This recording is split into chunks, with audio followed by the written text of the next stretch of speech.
Hello and welcome back to another episode of Unfiltered Copenhagen. I'm your host Ford, and with me is I'm Rodolfo. Rodolfo. And this is a show where we talk about the latest and greatest news and stuff that's happening. Maybe not so latest sometimes. Okay, maybe a little older sometimes.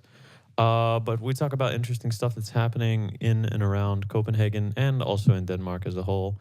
We are both foreigners living here. You've been here, what, like 7, 8 years? 9 or 10. 9 or 10 years. Yeah. And I've been here 2.5, almost 3, something like that.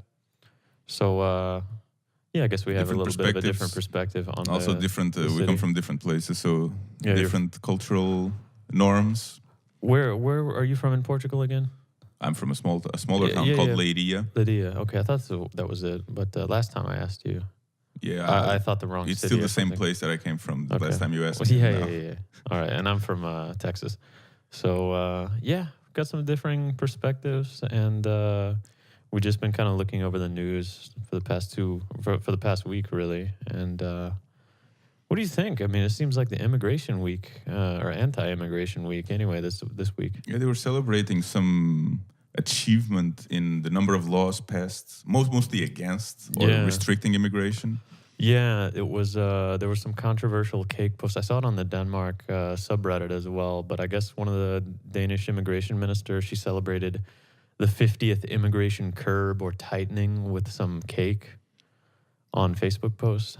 It's a little bit tacky. Yeah, I remember seeing on my Facebook feed a lot of people were less than thrilled. But I guess I just don't have friends who were actually happy with it, so I didn't see that part of the. Yeah, there's probably another group of people that's really stoked about it and like, yeah, get them the fuck out of our country. It's kind of like the bubble that social media puts you into, because you're usually on one side or the other. Yeah, well, even just naturally, you end up gravitating towards people who think, I guess, similar to you. Yeah. So that's the people you're friends with, and that's the people who then post on Facebook, and that's what you It's see like an mostly. echo chamber. I think Yeah. there's some articles about how dangerous that is, like when people are in an echo chamber. Like I think they were talking about like /r/the Donald, the whole Donald Trump. I think that thing started basically as a complete meme. And then there's some quote that like if you get enough idiots in the room, like if you're just trolling and enough idiots come into the room, like eventually some of those idiots will think you're serious. Yeah, that's serious. And they're dead serious too. So that's probably how the Donald actually got legitimacy or, I don't know. Anyways, this was a little bit of a tasteless thing in my opinion. Of course, being a foreigner, it a little bit pisses me off that I came over here and at the time the immigration stuff was like, I wouldn't say it was lax. There were still a lot of requirements you had to have. You had to make more than a certain amount of money. You had to pay taxes and make a certain amount of money for at least 4 out of the last 4.5 years. And you had to know the language and take citizenship test and all this other stuff. And since I've been here, just in the past 2.5 years, they've made it even harder and harder and harder for me.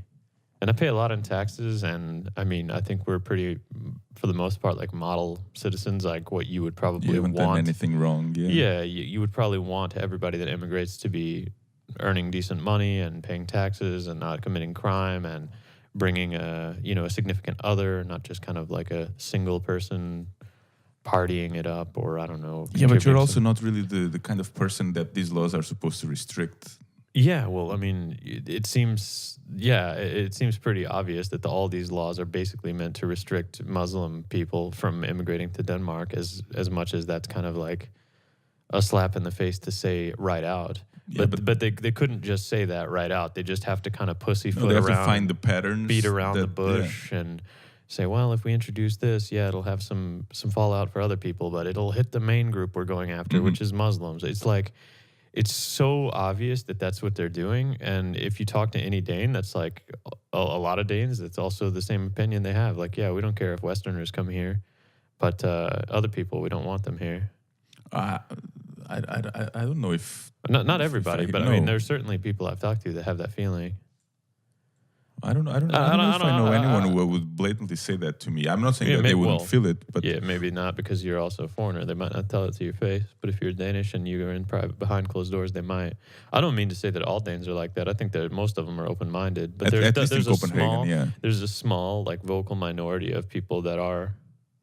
Yeah, that's the same everywhere. Really, yeah, it is. Yeah, but like super right-wing and anti-immigrant. It's always the loudest people who Make the most impact. yeah, make the most noise and that people end up hearing the most about, I guess. The squeaky wheel gets the grease. Also, nobody wants to, like, nobody as in the media wants to talk about just people with moderate opinions. They just want the clicks and the views and. That's right. Well, the reason I said it was like anti-immigration week, because not only that, you have the Danish People's Party, Dansk Folkeparti. They're saying that the whole dual citizenship thing was a mess, and that it never should have been introduced. And I think Lars Løkke, he's the Prime Minister, right? Rasmussen. He said that it was not a mistake. He reiterated that it was like a good decision and that the law was primarily made for Danes who want to live abroad and still retain their Danish citizenship. Okay, so it's not about the other way around. It's not about people coming here and becoming Danish. No, it's about I guess Danes not. who it's who want to about become giving something benefits else. to Danes who basically won't have to give up their own citizenship to go somewhere else. Well, there's two sides of that coin. Yeah, though. there are two sides, and to be honest, it will really help me for when I go to get my Danish citizenship, because then I won't have to drop my U.S. one first. Because then you could be left in kind of a no man's land where you don't have anything. Like, what if you drop your original country and then you go for the test and you don't make it, or they reject you for whatever reason? But you wouldn't drop it before you actually achieve the... That's not true, because you have to... You can't have one when you get the other one if there's no dual I citizenship. know, but if you didn't pass the test, then you wouldn't get the Danish citizenship, so then you'd retain your US one, no? I don't know. But anyways, it just takes a lot of the complication out there that you can have dual citizenship first. Yeah, so it's. I guess I'm a bit lucky with that, because it's not really EU, concerned for me, really because I'm matter. an EU citizen. So the only advantage I'd get is be able to vote for the prime minister and for the elections. And I guess having a Danish passport, which I don't think it really matters having that. Don't you think it's pretty smart though? I mean, how many people really have a dual citizenship? It can't be a lot. I mean, and it's very helpful for the... But it's... What I'm saying is, do you think more than 5% of Danes have a dual citizenship? I don't even think more than maybe 1% of Danes have a dual citizenship. Maybe not more than 5, no. But I mean, there's a lot of people who have two different parents with different nationalities, you know? Sure, but that doesn't... They usually just have one passport anyway. They don't necessarily have both. There's certain countries that if you're born... Like I want to say maybe Italy is like this, but if you have like an Italian parent or something, even if you're born on foreign soil, I think you can apply for the Italian passport. Okay. I want to say it's that one. I could be wrong, but I'm pretty sure. I have a friend she's American, and she's been living here for maybe 15 years or something like that. Yeah. And she's single, but she has a daughter from artificial insemination. Okay. And their daughter was born here and has lived here all her life. Is she a Dane? But I guess technically she's not a Dane. Like there's... Really? Yeah. Because her mom is American, like 100% American. Yeah. She has no dad in the sense that it's not a... It was artificial insemination, so like nobody knows. Well, she has a dad somewhere. They just don't know who it is. Yeah, but you know what I mean. Yeah. And yeah, so basically she has no... Yeah, she lineage to a certain person who is interesting a citizen here. What made her decide that? Did she get the artificial insemination while she was still single? Old. She just I wanted guess she was getting older. So she just wanted a kid regardless of whether she had it. Yeah. I guess it makes sense. That's my guess. I guess it makes sense. She didn't have a partner. Is she a Danish citizen now, or is she still American, just living here on like permanent residence or something? No, she's an American. She's living here. She has nothing to do with being Danish. But she has a permanent residence, right? She's been here long enough. She just doesn't have the citizenship. She's been here for like 15 years. Okay. She was here before I came here. Yeah. But the funny, and I guess not so funny thing is about her daughter, you know? It's like she's born here. I guess it's a bit like the whole anchor baby thing in the States, you know? People just cross the line and they have a baby. And okay, the baby is now an American citizen. But yeah, that's not what happens with her. She had a baby here, but... It's a bit tricky, and I guess it's one of those things that exposes some of the. It's not a loophole, I guess. No, but those like kind of things that this just doesn't sound very right, you know. Yeah, the edge cases. Like the girl's even blonde and everything. She's like, you would never know that she would not be Danish. Perfect Danish. Yeah, she was born here. Yeah. Yeah, that's interesting. Some other article we saw: constant residency curbs will turn away skilled workers. Again, this is kind of related to the whole anti-immigration thing. Because of all these additional tightening and rules they put, it makes it less and less attractive for foreign skilled workers to want to come here when they see all these miles of red tape they have to go through and say, well, fuck it. I thought it would be a good idea to go, but this seems like too much of a pain in the ass. Yeah, but that would only be effective until the time that they really need more and more workers, I guess. Because eventually, if they really needed more skilled labor force, They'd loosen it again. what else could they do, you know? Yeah, I don't know. I mean, I know there's a huge demand still in IT. Like they need more IT workers. They want to continue adding those, and that makes perfect sense. I want to say I'm not sure. Like if it had been around 3 or 4 years ago when I was deciding to move here and I was researching all the stuff and the requirements for being here and all that, You think it would have discouraged you? it would have discouraged me more than I am. I don't know if I would have still gone through with it anyway, but I would have been like, yeah, I would have taken notice the fact that it was much harder than it was. Because at the time, I feel like it was already a significant amount of steps that you had to go through.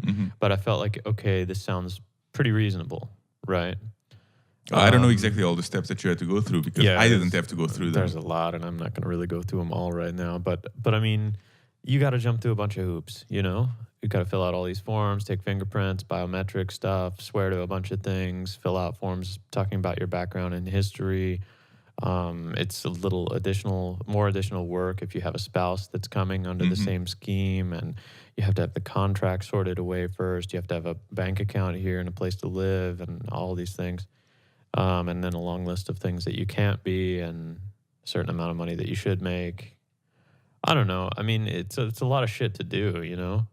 And I'm sure there's some rules like that for me as a EU citizen as well. yeah. But I never really looked into them. So I guess they're probably lax enough that I never needed to worry about them. Because I could technically just come here for 6 months without a job. Yeah. If I was job searching. And if I didn't get it, then I would have to leave and wait a certain amount of time. But if I got a job, that's all I needed. Like, get a job, get a CPR number, and that's it. Yeah. No, I didn't really have any hoops. Life's good when you're a EU citizen in the EU, right? For now. Yeah. Let's see what happens with Great Britain, huh? yeah, if anyone will follow. But But we talked last week about the Danes were actually, there was a vast majority of Danes that wanted to remain in the EU. yeah, or something like that, That's right? right. I mean, the Danes do. I think probably now more than ever, the EU members are kind of realizing like that they have to kind of stand up and be strong because with the UK situation there, like, yeah, I mean, so Germany now really is like the complete backbone, right? And then the other, and maybe a bit of France, I don't know. Yeah. I just like to think that they are. yeah, but then the other kind of more modern and at least economically robust countries, the smaller countries, they also kind of have to stand up and get their plate at the table. Yeah.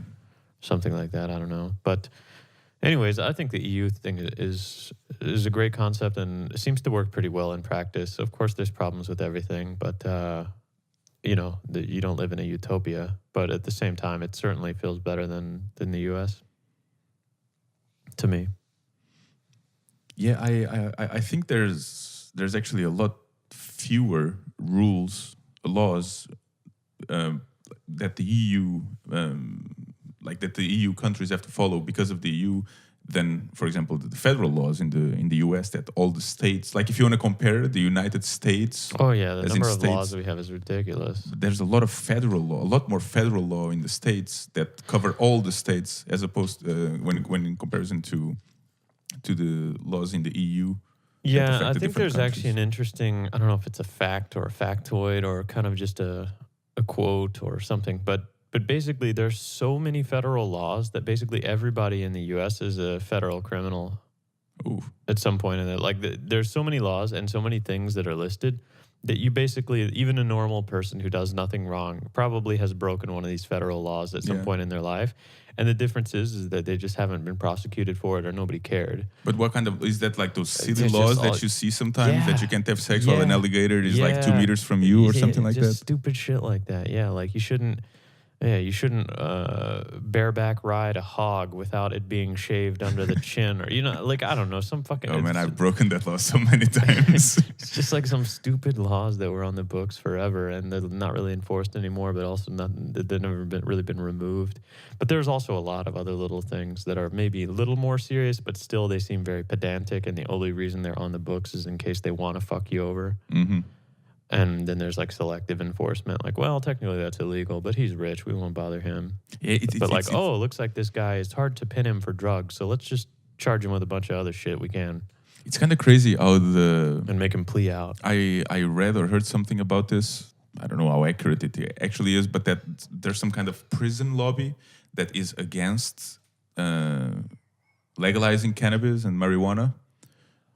Yeah. Because I guess in a way Makes it's sense, less right? profit for them, because if the Yeah. prisons are run for profit If like that. marijuana is legal, then there's like 80% of the nonviolent, easy to take care of offenders that are just money makers for the private prison industry are gone. Yeah. And so the only thing they're left with is like 20% of people that they don't really want to have in a prison because they're fucking hard to deal with. Violent offenders, sexual deviants, and rapists, and all this other kind of shit. So think about it from their perspective. Yeah, lock him up, Johnson. He's got 0.2 grams of weed on him. That's a fucking, a life ruiner right there. I don't know. It doesn't make any sense. The prisons for profit, Yeah. It's like, let's get as many people incarcerated as we can so we can make more money. Yeah, that's right. And then after they're in there, you have those work programs where you pay them like $1 an hour to fucking make license plates that you sell for like $20 to the state. All that private prison industry. It's basically just modern day slavery. So the license plates nowadays are made by prisoners? Yeah, I think license plates in a lot of states are made by prisoners. There's just like these little state programs and stickers and little bullshit that you have to buy. And just kind of unskilled labor stamps out some shit in the machine shop.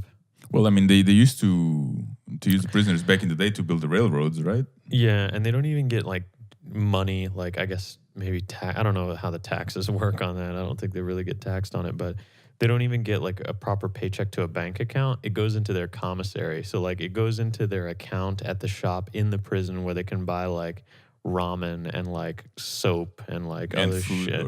yeah. Yeah, because prison food sucks. And so if you don't have any money, you eat this like terrible fucking slop or whatever like 2 weeks ago was like rotten and is even worse now, and that they serve it to you as fresh and it's like some orange slime or whatever. And if you have money on your commissary, then you're eating like prison recipes, right? Like you're making Like gourmet food. You're making a spread. Like you buy like a bag of Doritos or chili cheese Fritos, and then you get 2 bags of ramen. And then you go to the prison area where they have like a little microwave or something where you can kind of boil some water. Then you pour that shit in the bag of the ramen. You cook the ramen in the bag there because you don't have a proper pot. And then you crunch up all the Cheetos or the Doritos or the Fritos or something. And then you mix that with a little bit of water and make like a spread. And then you mix all that shit together and eat some ramen with like cheese sauce from like The broken up Doritos, chips. yeah. And you living like a king in there, Like if you have that, like everybody's jealous. Do you think there's maybe this is a very stupid question, but do you think there's a high rate of health, like people who become sick only because of the food that they eat in prison? I don't know. Yeah, probably. I mean, you can't, even if you don't necessarily become sick from like food poisoning type sickness, I doubt that food is really long-term, like exactly what your body wants and needs, like fulfilling your every desire for vitamins and minerals and micronutrients and shit like that, and a good balance of proteins and fats and all that. It's literally No, it's cheap. the food. cheapest trash that they bought from like some company is like, oh yeah, you guys make bologna for bologna meat sandwiches and you sell it. Yeah, whatever scraps you're done with when you're done cutting up all the meat and you just got the garbage left, put that in a blender and then form it into meat-looking shapes. We're going to buy that for the prisoners. How do you think they ration the food that they give them? Do you think they give them a certain amount of calories? I don't know. I have no idea because I've never been in like a proper prison. I've been in like a county jail. County jail. Yeah. And that sucks too. The food is terrible in the county jail as well. But you're not in a hotel, you know. You're not. Yeah, You can, you're right, but I mean, still. Anyways, it's. I'm not saying the food should be incredible or anything. I'm just saying that you would be appalled at how actually bad it is. Yeah. And then everybody's like, "Well, you're in jail. It shouldn't be good. Like, you should be punished." Yeah, for like 0.2 grams of weed, right? Like, people go to jail for the dumbest shit in the world in the U.S. I'm just curious if they. I mean, of course, they're not going to be doing this, like all these calculations for everybody. But if they served food to everybody, that on average would be they would be all on a caloric deficit. Yeah. Technically, I guess they would feel more tired, so less inclined to create confusion. On the other hand, maybe they would be They'd hungrier, more pissed and they off would be hungry, they would be strike and or try to riot more or something. stressed or stuff like that. I don't know exactly how it works. Yeah, but sure. I mean, I guess you don't want someone to be like bulking up in jail and becoming stronger and bigger. I don't know. What are you gonna do? You got them locked in a fucking box, you know? Like, the least they can do is some mindless shit to try to improve their body or something. I don't know, man. I think that's like the worst form of torture, is locking somebody up in a fucking box. Well, yeah, that's why they do it to criminals, or to Sure. try to dissuade people, like Sure. use it as something to dissuade Sure. people from doing certain things that are against the common good. Mm-hmm. Like smoking weed. Yeah, that's no good for. Yeah, it's against the common good. So dangerous. So what else do we have? It's enough talk about prisons and immigration and sad stories. There is a restaurant. This is not exactly 100% new news. It's from January, but apparently we missed this. There is a restaurant that offers a 6-kilogram Flaeskesteg sandwich with 900 grams of red cabbage, and you have to order it the day before. Like, you have to call in and let them know you want this 6-kilo monster Flaeskesteg sandwich. And if you manage to eat it all yourself, they'll give you like a pass to get the next one for free. So you can like 6 more kilos of challenge your friend or something like that. Let's see, what's this place called? the 6 kilos, was it the whole sandwich, not just the Flaeskesteg, right? Let's Because if look. there's like almost a kilo of cabbage, and then I guess the bun is going to be Okay, so this is quite hefty as well. Shakes and Cakes on Aarhusgade 4. Is that in Copenhagen? No, it's in Copenhagen. It's in Oosterpoort. Yeah, Aarhus, yeah. And yeah, 6-kilogram Flaeskesteg sandwich. Of course, they have smaller shit. This is like their challenge thing or whatever. There's a picture of it. It looks fucking enormous. It's huge. And this guy looks a little bit like Willy Wonka. No, but I think that's because it's based on Olsengang, which is some like a group of like there was a film. It's this group of kind of like the Three Stooges, you know, this group of But it's a Danish thing. not comedians, but these characters Okay. from comedy. Anyways, movies. this place has Oreo shakes and a fucking Flaeskesteg sandwich on Aarhusgade in Oosterpoort. It sounds very. Shakes It's a very and American cakes. concept. We should go check this shit out sometime. Don't Do you they think you can eat a 6-kilogram Fuck Flaeskesteg no. There's no sandwich? way in my You're gonna- life.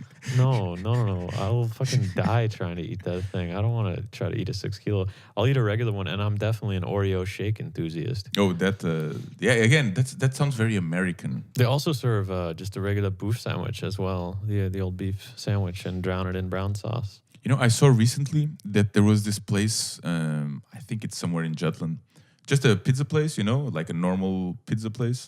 Yeah. But on their menu, they have a 6,000 or 8,000 krona pizza, which is made with whiskey and other liquors. What the fuck? I don't think they pour whiskey in the pizza, but they use it in some like kind an of cooking essence or process. No, it's real whiskey, and that's why the pizza in the end ends up costing like 8,000 krona. That sounds so fucking But, stupid. Who's gonna pay $1,000 for a pizza? The guy said that nobody has Can- bought it Yeah, yet. no shit. But great. you also have to order it like the day before or something like that. What an idiot. Why even put that on the menu? Well, it got some publicity out of it. Okay, yeah, I guess. So their Flaeskesteg sandwich and their beef sandwich is 40 crowns for a small and 60 for a large. That's not too bad. No, that's a And regular the prices. pictures of these look pretty good. Yeah, but you can't really trust pictures. No, but I'm just saying at least they don't look like a giant pile of shit. Shakes and Cakes, Aarhusgade 4. Yeah, on the Oosterbro. I'm curious. I'd easily, if I live closer, I'd easily stop by. Yeah, we should go here. We'll try it out. I mean, it's not like I'm gonna make a date out of it. But if we're ever around that area or We anywhere were near, around that area yesterday. well, we were yesterday. We were out there partying, but we had just eaten a full fucking course of Indian food at Kashmir. Yeah, no, with free refills. And They just brought more. yeah, until we told them to stop. They had the daily menu where they just basically say, "We just keep bringing you food until you're not hungry anymore." Yeah, it was actually a pretty good deal. And I mean, when a place has an offer like that, you're usually kind of sketchy, like an all-you-can-eat type. And I guess that's not the whole concept of the place. They have all kind of normal menu items too. But since we were a large group, like 11 people, it probably made it a lot easier for them to prepare the food in bulk. Yeah. And so they almost wanted us to order that one so that they could just not have to worry about 18 individual orders and all this little shit. And for me, it was great. I thought it was like I went in there with relatively tempered expectations. as is usual, right? Well, I didn't think it was going to be amazing, but I also thought, hey, maybe this could be okay. And just like a medium expectation. And it definitely surpassed that. I would rate that like a 7 or 8 out of 10, that place. It was quite good. I was very pleased, and the ambience was nice. Yeah, the place itself was very nice, like a nice location, and the way they did the interior was pretty nice as well. You need to have at least 2 people to get this deal. But yeah, it's two or more people, and 250 krona, I think that's the cost. Yeah, and you get like meal. all the different main dishes. You get naan the bread, vegetarian, rice. You get naan bread that like never ending starters, and that naan bread was really good. The bread was really good. I was actually surprised how good the bread was. When it was hot coming out of the oven, like it was just amazing. Usually when I eat food like that, I just order some takeaway. Yeah, and by the time the bread gets there, it's a bit soggy and stuff like that. But the bread there was really good. Oh, it was fucking great. I recommend it as well. Yeah, Kashmir. That's in Oosterbro as well. Oosterbro, yeah. And it wasn't very expensive either. It was pretty reasonable. No, it's 250 for the menu, and then you get for drinks. 2 people, right? Or no, each person. But and you get a dessert, and you get starters and drinks and all that. Yeah, I was pretty. You don't get impressed drinks for that price. I would say the service was very practical. Like there was never anything we really needed that we didn't get or anything. There's a few times the guy forgot the drink order. It's not American service. No. It's not like being at a nice American restaurant service. But then again, nowhere in Copenhagen really is unless you go to a place with a Michelin star. But it was practical enough. It was good enough. I don't think the guy spoke any Danish. Did anyone try to speak Danish with him? I don't know. Well, I mean, I thanked him in Danish, and maybe Louisa's boyfriend or something might have mentioned something in Danish to him. I don't remember, but he never responded in Danish. Okay. But, not a big deal. Not a deal at all. Not a deal at all. That beautiful Indian accent. Yeah, but that was good, Kashmir. And so we should also try this Flaeskesteg sandwich at some point. What else do we have on the list of news in the past week? We have a bunch of food-related stuff, right?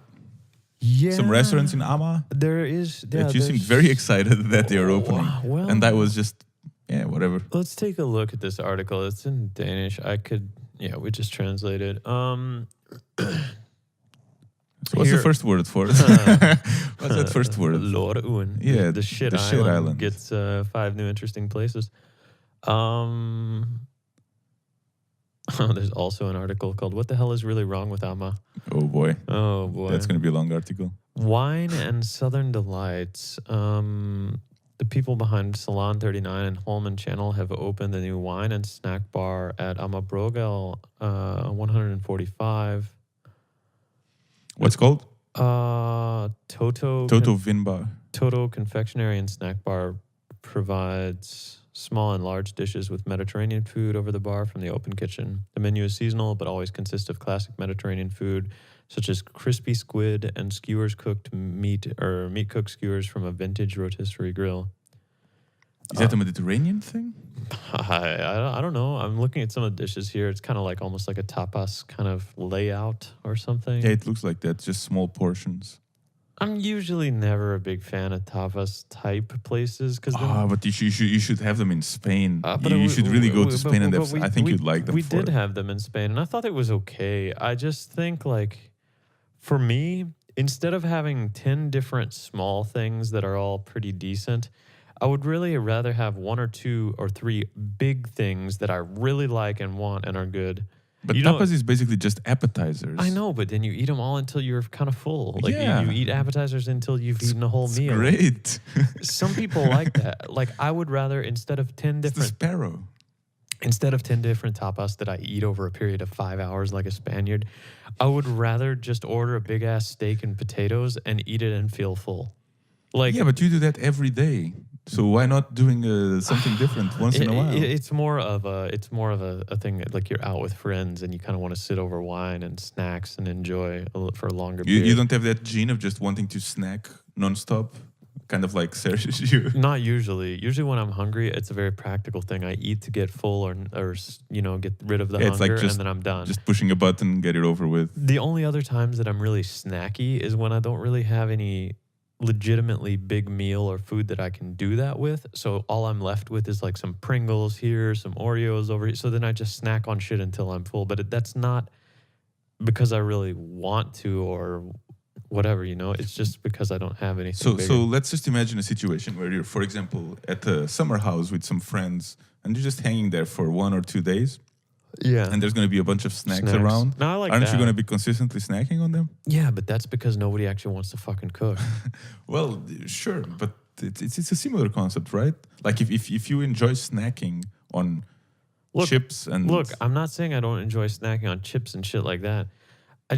I don't want to pay a premium to go have somebody else prepare those snacks for me too. I could just go to the store and get some snacky shit, instead of a I'm not tapas sure. bar. At least in Spain, I'm not sure the tapas are really that much more expensive. Okay, than- maybe not in Spain, but anywhere else in the world where, Well, where in it's Denmark, at least. yeah. What I'm saying is anywhere where it's hip to do tapas, Yeah. where they've tried to kind of take this concept and copy it over. It just always feels like a cheap imitation to me, and it's mainly just more for the experience with people when you go there and you're like sitting there for a long time talking and drinking wine and snacking and whatever. I would personally, again, I would rather just have a nice, good meal, like a big meal that's satisfying. Well, I mean, But I'm excited that there's a new place in Ama. I mean, that you're never going to go that to. I'll never go to unless somebody else invites me out there. Like if there's any reason to make fun of Spaniards, I'm going to jump up on that bandwagon as quickly as I can. But I have to confess, I really like the tapas culture that they have. I really enjoy it. Mm. I enjoy just snacking on stuff and just passing somewhere and picking up a hint of ham, like a little bit of ham, and just eat it. Or maybe a cheese. Yeah. On a skewer or on a toothpick. You know what I really would? Speaking of ham and cheese, a ham and cheese croissant is what I really fucking want all the time. They're If really I need good. a little snack, a little pick me up, a little pep, a fucking croissant with some butter melted with cheese and ham in there. Oh, I'll take one of those. So you're more French cuisine than Spanish cuisine for I guess so. I don't know. like the baguette as well. Are you a big fan of baguettes? They're all right. I mean, anyways, let's see what else is on this list of 5 new things in Ama. There is a burger restaurant called Jagger. I don't know. Yeah, Jagger. Jagger fast Well, food. There's So- one in so- on Istegel as well. Apparently they're opening up a new one, or they've already opened up a new one. It's on Ama Brogel 128 in Ama. And the concept is as simple as McDonald's. There's no table reservations, just a booking desk where you buy a combo menu with burgers, fries, and soda or beer cans from 90 to 130 crowns. They have more than that, though. There's also hot dogs, side shakes, sundaes. Yeah. And It feels a bit like like maybe a diner. not a diner, because a diner usually has like omelets or stuff like that as well, or Yeah. some Caesar salad. But like someplace you'd find in the U.S. Like, yeah, I think it's certainly inspired by the 50s diner with you can get a milkshake and the burger or something. Except like it's that. more of just kind of a takeaway or like a. Oh, there's a lot of places to sit. Oh, You okay. just can't make reservations. Oh, So it's like McDonald's in the sense that if you get there and every single table is taken, you have to wait. Okay. But it's also Well, fast have foodish, you- so you don't have to wait too long. Have you eaten there before? No, I haven't eaten there yet, even though I really want to try it. Well, they serve burgers, and I'm kind of a burger enthusiast, so maybe we should go sometime and check that place out. Yeah, I live like 100 Well, should we meters from check it. out the one on Ama? I mean, it's new. Come on, it's fresh and shiny. No, don't you want to go to the original for it? No, fuck no. I live on Ama. Yeah, you probably live further away from this one than from the one on Istegel. I doubt it. What else do we have? Beer, wine, cocktails, and a jukebox. Whammy Bar opened in November with beer, cocktails, and wine at prices which, according to the bars itself, ranks from unreasonably cheap to reasonably expensive. It's opened by a colorful mix of people from the record company Crunchy Frog. They have the classic pint of two-ball, cocktails, and wines.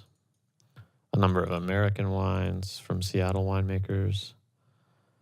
That sounds boring. I don't know if it's the way you're reading it or not, but it doesn't really sound that exciting. The way it's written doesn't seem that exciting either. Whammy Bar is, according to the Politiken report, a cozy, smart designer bodega. Right. And there's also a jukebox in there. Yeah, who wants jukeboxes nowadays? I don't know. I think wanting jukeboxes is the thing that's always going to be around because everybody wants to hear their song and they want to force their song on everybody else because they have some feelings about it and they like this song and they think everybody else should like it too, so they're going to play it. But then you'd have jukeboxes in many other places that you don't see them. Like there's not that many places with the jukebox nowadays. Personally, I think that usually in like my experiences in dive bars and shit in the US, you always have jukeboxes everywhere and they're very popular. The problem is that if you're trying to have a certain ambiance or feeling or cater to a certain amount of like certain type of clientele and you have a jukebox, then there's always going to be one guy that comes in there and drops $100 and plays every song Metallica has ever made. Or just play the same song over and over. Or the same song over and over and over again. And of course, you can kind of maybe skip some or whatever, tell him, hey, dude, you can't do that. But at the same time, hey, he paid to play those songs. Yeah. And some people are going to be difficult. So if you've got kind of a modern, upscale designer bodega, and then somebody plays every track by like Little John, and, you know, there's screaming like, till the sweat drips down my balls. Like, you know, maybe that's not the ambiance you're going for when you want like a mid-20s to younger 30s crowd with, I don't know, spectacles and a fucking hipster shirt on. I don't really know. Well, the thing is, that's why you have them in dive bars, because it's basically just like anyone bars, is welcome here. Dive bars is just like, show up here if you're an alcoholic, and we got some alcohol, and you can play all the fucking... I mean, most places also, they have a certain ambience that they go for with furniture and with the design and stuff like that. But so they probably wouldn't want the music in that place to go, I don't know, from trashy. Madonna to... Motorhead or something like that. Yeah, you know? That's what I'm saying. That's why you don't see them in more places. Mm-hmm. They make good money. Like if it's in any place with alcohol, a jukebox will make you a lot of money. 100%. Yeah, I can imagine that. There's not really much overhead. It's like free money, you know, 100%. But again, then you just got to deal with people's terrible taste and hearing the same shitty songs all the time. Well, but I guess in a way, if you have a radio or a playlist playing, the same thing could happen. It's just one person choosing. But you can be the one choosing, so you can deal with your own shitty taste. Anyways, I mean, this place is basically a fancy dive bar, right? And it has a jukebox. Wow, that is cheerfully smoky and unbiased. If you're a non-smoker, there's hope ahead, as the bar namely has a smoke-free room. I'm not too big on smoky-ass bars. That's, this is a different one, right? This is called Hope. Yeah, this is I don't have much hope on it. A tribute to the Brown Bodega, a little in the same style as Hope, which is on the beginning of Amabrogel. It's a tribute to the classic bodega, cozy and relaxed, just with good ventilation and decor. Yeah, it's a smoking thing. Dogs are admitted in the heat, and there's both water bowls and snacks for the four-legged friends. And what else is there? Yeah, that's not too exciting. It sounds very ama to me. New Nordisk Gourmet, high up in the Uestad building of Bella Sky. It's the gourmet restaurant Basalt. Interesting. Does it have any... I've been to the top of Bella Sky many times, actually, to the bar up there, but did they open a new restaurant up there? The menu of Basalt is characterized by the fact that it's a hotel restaurant near the airport to serve something everybody will want to eat, and therefore it's not wild surprises, but the kitchens are still doing well-cooked gourmet food. This looks a little bit like a wild surprise of leaves. Yeah, too much salad. Too much salad look in there. I don't know. It just says the restaurant serves as a starting point, a new Nordic food with local ingredients, but they're not afraid to use a splash of kava here and there or give the dishes an Asian touch. All right. Well, this is about the Yeah, most uninteresting and yeah. uninspired writing. I hope that they didn't have some marketing person from their actual Well, hotel just to write just to this. be fair to them, it's also a translation. But Yeah. Anyways, there's yeah, it's some not like there's some review of the place on Politiken. yeah, 4 stars out of 6. There 4 we go. stars out of 6. 4 hearts out of 6. Okay. Anyways, if anything, I mean, if you're not looking to be blown away by an incredible dining experience, which I'm sure this is not, if it got 4 out of 6, it's probably just a little bit above average. The view up there is incredible. You can see like all of Ama and the airport and like all the surrounding area, the water, and over to, you can even see the city from that sky bar up there in Bella Center. Yeah, Because I it's don't the think I've ever highest. been up It's there. the highest point. In Copenhagen. I don't know in Copenhagen. Maybe it is, but it seriously like you are higher than everything when you're in that building, and it's a beautiful view. And because of the way the building's designed, where it's angled outwards, Hmm. if you're on the edges of the bar, they have these tall like bar stool seating, and then there's a window next to you that's angled at like 45 degrees. So if you reach your head over, you can look straight down out of the glass, like Yeah. below you, like as if you're gonna fall out of the tower. That's interesting. So if you're afraid of heights, maybe sit a little bit in towards the center. But of the you restaurant. can't walk on glass, like kind of like if you had the I'm not sure if they have. I think they do have a little area where you can walk over some glass panels, and I think they have swings or some shit for kids to play and mess around there. Because they also have a similar thing at the Sticks and Sushi on the Tivoli Hotel, Mhm. and at the very top there's a glass underneath that you can sit on or stand on, and there's some swings there as well. And it's a little bit creepy if you're Okay. scared of heights. I'd like to try that. I'm not. It doesn't really bother me, but yeah, some people will be freaked out about it. But the view from the top of Bella Sky is amazing. I've never been And you there, don't you I don't have to think. stay at the hotel to go eat there. You could just walk in and go up to the restaurant. Yeah, which makes sense. Well, I guess. mean, but sometimes those restaurant or those hotel restaurants are like if you're not if you're not a guest at the hotel, either you're not allowed or you have like low priority, like Mhm. they don't care. So, anyways, I think you can just go in there. You might want to call ahead if it's a busy night, but I can tell you the view is amazing, and apparently there's a new restaurant that's at least halfway decent. Yeah, according to someone, Some random the person on the newspaper. internet. Yeah. Yeah, well, on the newspaper, that's Basically more just real. It's basically just a random guy on the internet. It's physical. So look at that. Amma getting some love. Amma getting some new things to do, which is To be fair, by the way the article was written, it sounded more like, okay, we should write something about Ama and just put it Yeah. here than actually someone wanting to give some love. yeah. Okay. But maybe I'm just biased. Well, I was just trying to upsell it a little bit. 'Cause Yeah. those articles were a little bit boring. Yeah. All right. What else do we have? There were some faulty EpiPen adrenaline shots were recalled. Apparently, the EpiPen shots in question are of the 300 microgram variety. They have some serial numbers you can check. But I guess if you're like an So what is that? Testosterone? no, EpiPen, it's an adrenaline shot. Adrenaline. It's like if you're allergic to, let's say, bee stings, and you would like die if you got stung by a bee if you didn't get treatment in the next 15 minutes. Is that what John Travolta got? Yeah, I think he shot some adrenaline into the In heart Pulp on Fiction? Pulp Fiction. Yeah. Yeah, it was probably more than 300 micrograms in that case. But I'm not sure if it was adrenaline. I think it's usually either like adrenaline or the other thing that they give you. They give soldiers in combat for chemical weapons. What is that one? It's very atropine. Anyways, that's like also. I think they're in the same class of drug. They're like some sort of stimulant that also has some other effects on your central nervous system that can bring you back to life or kind of put your body on a state of alert or Yeah. defensiveness or something. But yeah, I think he injected them with adrenaline or atropine or something like that to reverse the effects of all those downers stopping your heart. Yeah. So what exactly was the article about? Well, the article was just that Was it too strong or too weak or what? Well, it says faulty. I don't remember. Let's see. The Danish Medicine Agency has recalled a batch of pens with adrenaline shots. They said there's at least 500 that are defective. So to be on the safe side, it's recalled the entire batch. So there's no details about it. Yeah, it doesn't really say. I mean, if it's defective, maybe it just doesn't work at all. Maybe the adrenaline was expired. Maybe it was Yeah. transported in the So it's heat not a and matter it's of gone quantity. bad. Yeah, maybe it is too strong. I don't know.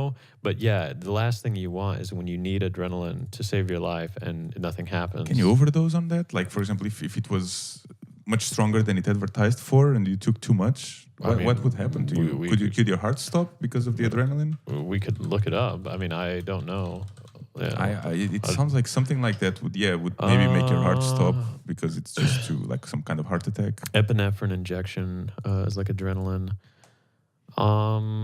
It narrows blood vessels and opens airways in the lungs. These effects can reverse severe low blood pressure, wheezing, severe skin itching, hives, and other symptoms of an allergic reaction.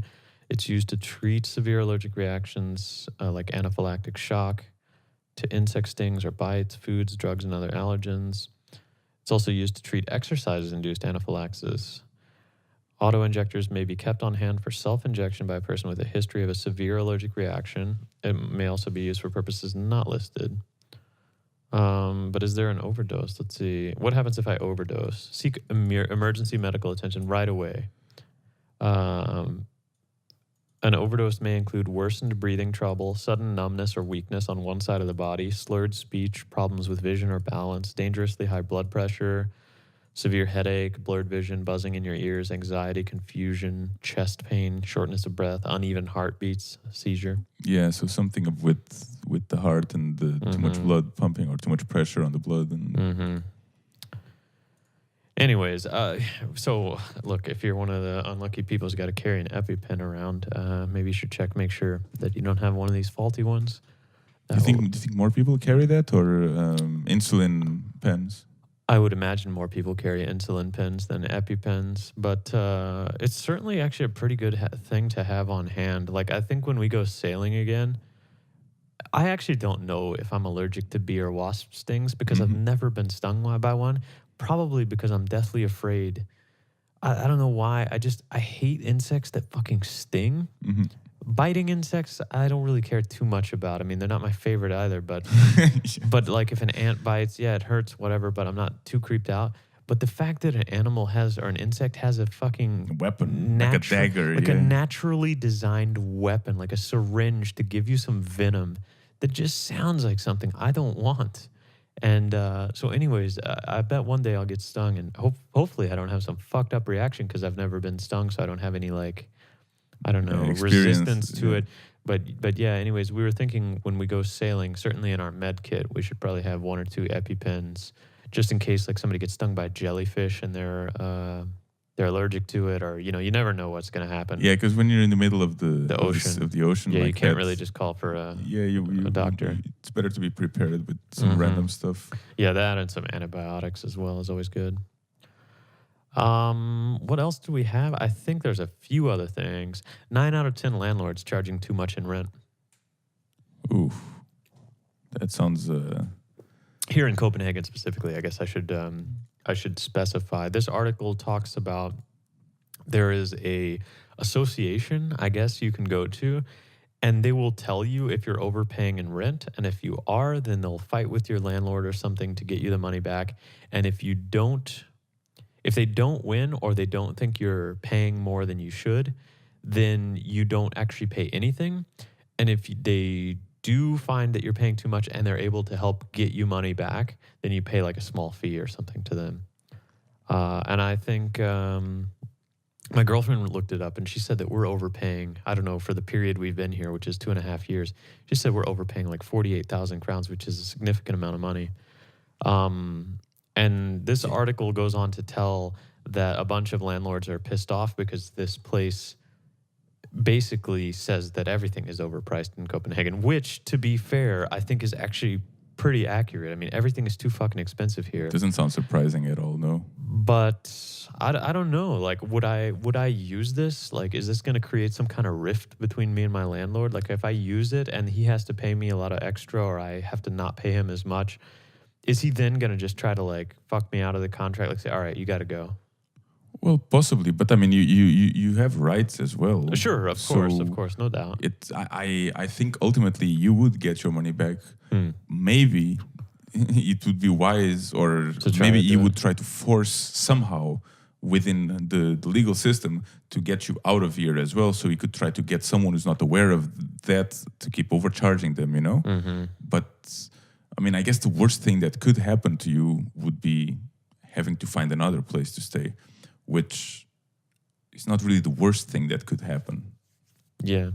Well, I'm going to look into this a little more just personally Because because it's that's a a lot of money. significant amount of money. Yeah, Yeah. it's quite a bit. I mean, it's roughly what, $7,000-8,000 over the period 2.5 years. 50K. 50K. It's like, 6 or 8,000. 7,000. Yeah, it's a lot. Yeah, It's a lot of money. I mean, to be fair, over 2.5 years, that's what, like almost 30 months. It's about what, a few $100 a month too much? Somewhere around I don't know, 100. but just think of how many months of rent that is. Like how much free rent you would get. Yeah. It's a lot. It's What, a lot. 6 months of free rent? No, it's not quite that much. It's 3 or 4 for me because I pay way too much in rent. Well, yeah, but that's why you'd be getting that amount of money back as that's well. right. But I mean, this place is around 13,000. That's a lot. So I guess technically it should be less than that. So yeah, Mhm, would they when they fight with landlord? Do they get the money directly, or do they just say, "Okay, you got a credit on your"? Oh, well, but Or what? even that, for example, let's say that you get a credit, so you can't get the cash out for Yeah, yourself. so like I don't have to pay but you- rent for the next 3 months or something. Yeah, but the thing is, would then they would also lower the rent after that, no? Because I mean, if you're getting money back for paying too much, it would be silly to get credit and then keep paying the same amount. I don't know. This is something I don't know a lot about, this particular area or this subject, because I don't know too much about this organization. I don't know if it's private. I don't know if it's private-public, kind of like a partnership, or if it's just a public service. I'd imagine it's not a fully public service provided by the government. No, probably not fully. It's probably private, and then they rely a lot on the public laws and rights, and they just kind of fight on your behalf to do it, and then they get a fee. Yeah, because I mean, if they're working on your behalf and they only get paid if you actually win, Then it's got to be private. Yes, but there should be like. Some Do incentive you think they for would them be to do it. risking if No, a lot of people would be if they were fighting for a lot of people and they're not getting paid because they would lose the? No. So I mean, they need money to survive as well. So I anyways, guess I'm going to research it a little bit and see. look it up. It's always a good time to start a fight with your landlord. Yeah. Well, maybe I'll look it up and then we'll talk about it a little bit on a later podcast, maybe. I like to hear an experience follow-up. of you going through that. Yeah, and I'm hoping it's a positive experience, but still. Yeah, I hope it's an experience that lands me with like 50,000 crowns in my bank account. What Extra. did you do with those 50,000? Actually, you just got some money back from Scott, didn't you? Yeah, well, I don't know if I actually received it already. When do you get No, it? it's 11th of April. 11th of April. I'm so- getting like 2,400 back. Yeah, so I'm getting about 5,000 back. 5,000. That's a significant amount of money. It's all right. I mean, I pay a lot in taxes too. So You just pay a lot everywhere. Well, it just feels like nothing. I mean, What are we going to do with that money? we're thinking about there's some stuff we need for the podcast, right? Like, Some equipment. well, what are you going to do with the money? Are you going to get a new DBX compressor? I never use that money for anything because for me it's just Free money. well, yeah.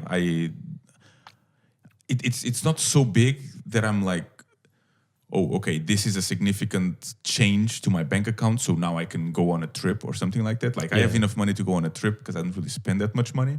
Yeah. And it's so little money that it can't afford me to buy anything that I couldn't already buy Right. without that money. So it's just you know? like a bonus. Yeah, it's just like, oh, okay, there's some bigger number on my bank, a slightly bigger number It's on my fair. bank account. It's fair. I don't know. I mean, there's a few things we'd like to get for the podcast, right? We currently are recording on two pretty nice dynamic mics, and we have some boom arms, and we have some nice channel strips with compression and preamp and everything. The one you have is slightly older, and we think that the preamp is maybe not quite as good on your channel strip.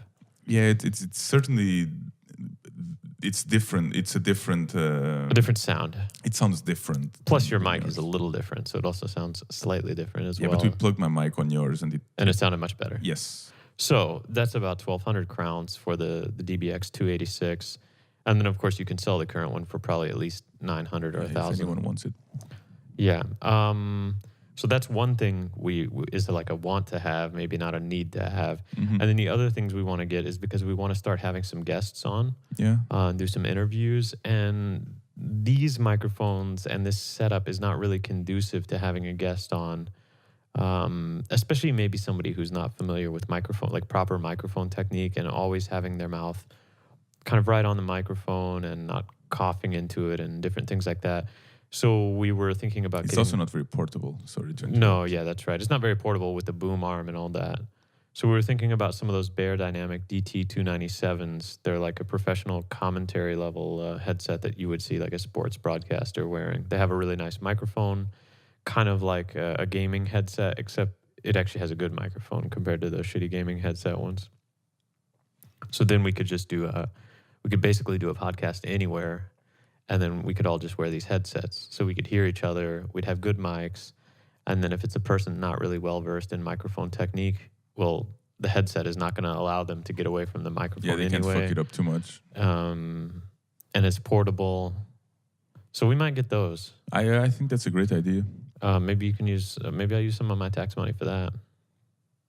For at least one of those headsets. It's almost like a sponsor for a fund for the arts, you know?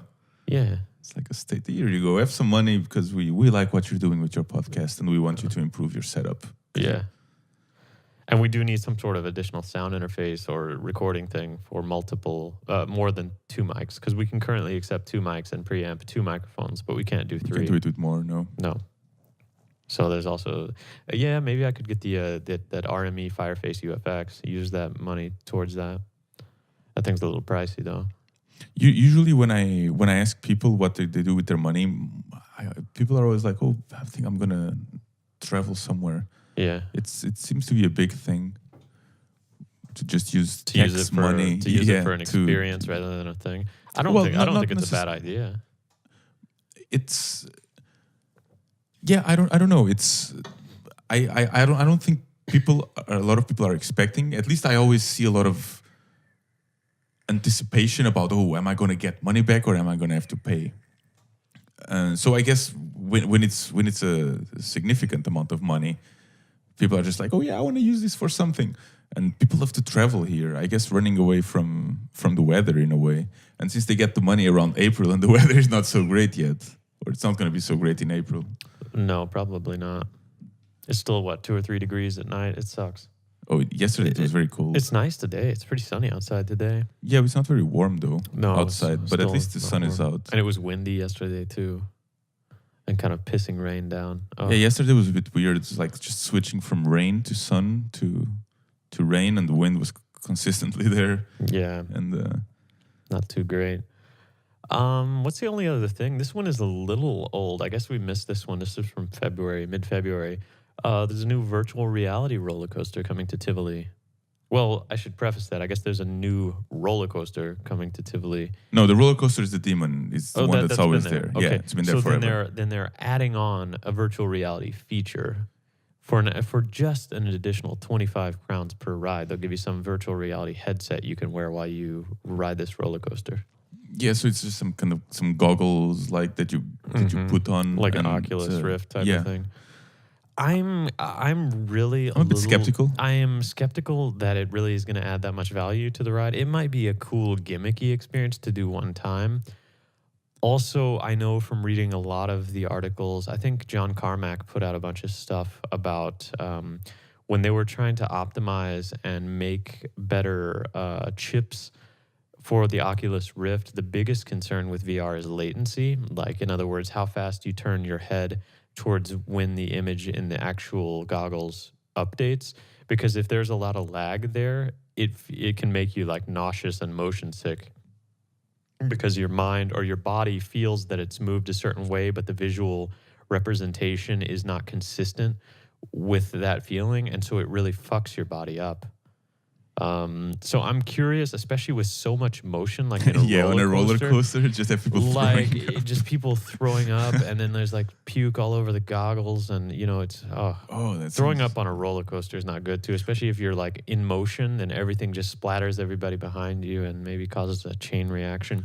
On their defense, I feel that roller coaster in particular is so underwhelmingly short ride that I don't even know if you have time to throw up. I think it's less than a minute. I've never been on that one. I've been on that once, and I was so like, is this over already? It really felt like less than a minute. It's certainly not more than 1 minute. I think most roller coasters are generally under the 2 minute mark or under the Yeah, 2 but or 3 I minute. felt it was closer to 30 seconds than to Yeah. 1 minute, to be honest. Well, they don't have a huge amount of real estate there in Tivoli. It's not a very big park if you compare it to, let's say, Six Flags over Texas or Well, yeah. some of these other places that have a lot of square footage to build rides. It's in the middle. It's right in the center of the city, though. I've never gone on that one, and in fact, I haven't ridden too many roller coasters recently. I rode the Wild Mouse at Bakken. Which one is that? The Wild Mouse is the one that's a very compact design, and you're in like a little small mine car thing, and you go up, and at the very top, there's a bunch of these really sharp outward bank curves that makes it feel like you're going to fall off But of the that's not track. the wooden one, is it? No, it's not wooden. It's a metal track. It's a kind of a fairly modern design. I think that they, I want to say the Aero Development Company actually came out with that around the 80s or 90s. And I know this because I watched a bunch of documentaries on aero development. But it's a small, compact design coaster made for places that don't have a lot of room for them. But it's kind of packs a lot of excitement into a small coaster. But the main gimmick, or the main, I don't know, fun part of it or scary, exhilarating part, is that they have this top section with a lot of U-turns, and the curves or the actual track is banked at an angle outwards. So as you're turning, the car feels like it's going to fall off of the edge of the turn. And so that's it. At the very top, you just turn around I a bunch probably of times took and feel that like you're ride gonna as fall well, off. but I can't recall. It's called the Wilde Moose, the Wild Mouse. Yeah, but I don't remember Yeah. it by the name. Okay. But last time I was in Bagen, which was last year. Yeah, we were there together. That's where I found my favorite ride ever. Yeah, it's really my favorite ride in the whole world that I ever the took. spinning airplanes The thing. spinning airplanes. It's so brilliant. You know, the reason I love it is because it's not just a ride that goes around. You control it. You control, so you can. It feels like you're playing a game, but in real life. You know. Yeah. You actually control it. You can make it swing more or less, Yeah. and then you actually have a goal, which is. To see how Well, many you have two rotations. goals. First, you want to see if you can make the plane spin on itself. So just make a loop on itself. Yeah. That's the first goal. And then once you master the technique to do that, you See start how like, many- okay, how many spins can I do? Yeah, you guys in got this pretty ride? good at that. I was never able to make it fully rotate because every time I did, I don't know if I had the right position of the wings or if I didn't have enough like leverage or body weight to do it, or if I was just like unlucky and I got a bad one, or I was just doing it wrong. So I was never able to get it to spin the way that you guys were able to. I would get it all the way to completely inverted, Yeah. almost there, but I could never get that last little amount to get it over the hump. Yeah, it's And just from more what spin. from what I understood is that you have to kind of get it up to that point, then swing back, and as it's swinging back, you add more leverage and you keep building it up until it finally has enough to keep going over. Basically you need to switch Yeah. the wings A bunch of- right as you are about to stop Yeah, like in the- one side. at the apex of that Yeah. particular swing, And then you get like a big kickback. some more momentum. And then as you're reaching the end of that, you just switch them again, and eventually you'll start looping. Yeah, And then if you just keep it like that, you'll keep looping depending on how much momentum you have. But Right. you do reach a point where you'll always be looping. Yeah. And you might get a bit scared. It's like, holy shit, I want this to stop, and then you try to stop it. But that's the technique. It's not that difficult. It just takes a couple of rides to figure it out. I tried it 2 or 3 times and I didn't get it, so I just said, you know what, it's fine. I'm just gonna watch these guys do it, and I think I went for some other rides. But maybe next time we go, I'll give it a shot But again. that's by far my favorite ride that I've ever It been seemed on. to be surprisingly fun for how simple of a concept of a ride it was. Yeah. Like I thought, God, these guys can't really be having that much fun on this simple ride. and to be fair, you were, and you guys I just remember people laughing up there. yeah, and you guys just had the same. We had those all day passes or whatever, where you could Yeah, just yeah, we keep could just getting go on the ride over again and again. over. So you guys just kept getting on the ride like 50 times.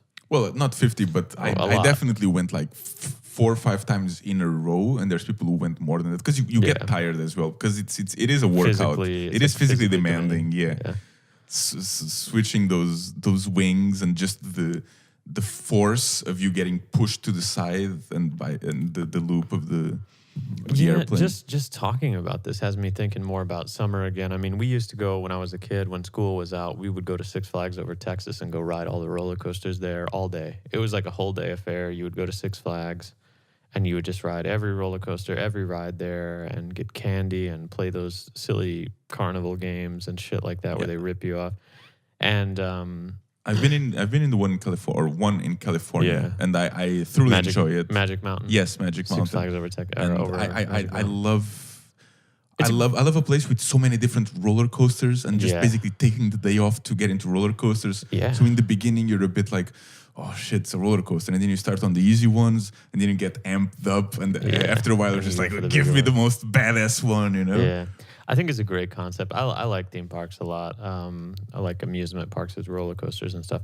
Also, the water parks, like Wet and Wild was the water park they had in right near Six Flags, which was just all just water slides and rivers and all that kind of stuff. And that's great in the summer too when it's 40, 42 degrees outside. The water parks sound a lot of fun, but I never got into them because up to 1-2 years ago, I didn't really know how to swim. Yeah. So I don't really want to go to water parks if I But don't know now, how to but swim. now you know how to swim. Well, now I can not drown. Yeah, So that's but that's basically what swimming is. It's well, just not drowning. kind of, Okay. you know. Anyways, it still doesn't mean that I feel very comfortable when I'm in Look, water. Rodolfo, I know I'm never going to get you out to Hoytastrup any other way. So when that new when that new water park opens up, let's go over to Maybe I'll Hoytastrup. go there to visit and, Denise. well, we'll just go up. We'll go there in the summer when it opens. Rain will definitely want to go. I'll want to go. We'll just go to the water park and check it out.